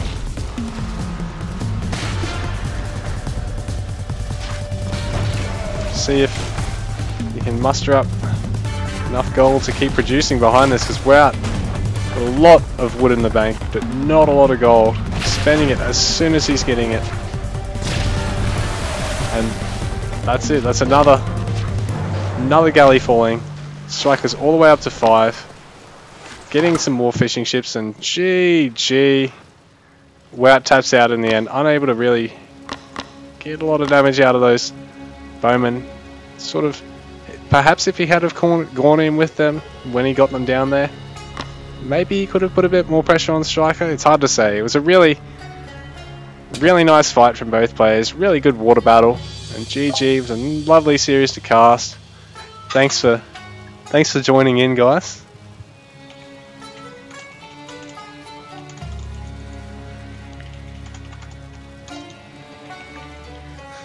And GG, I suppose I'll see you guys next week. I think I don't have it in me to cast another one. I'm starting to feel a bit funny. So in terms of the villages, both players having to make some slight cuts at certain stages, but in the end I think we're just sort of a little bit too dependent on the wood economy. Perhaps needed to try and get onto another gold mine or start getting some more eco-techs behind this. In saying that, he did a good job holding on for as long as he did. Striker really forced down to the wire, not taking any more eco-techs than him. Really sort of getting ahead initially in the water battle, and then just sort of just holding on for the most part. And there were a couple of times when it looked like Wout just about snatched things back off him. But anyway guys, GG, wonderful game. Thanks for coming and stepping in the encore game. And thanks to Chandler and Crimson for the first game. I'll see you guys all later, eh?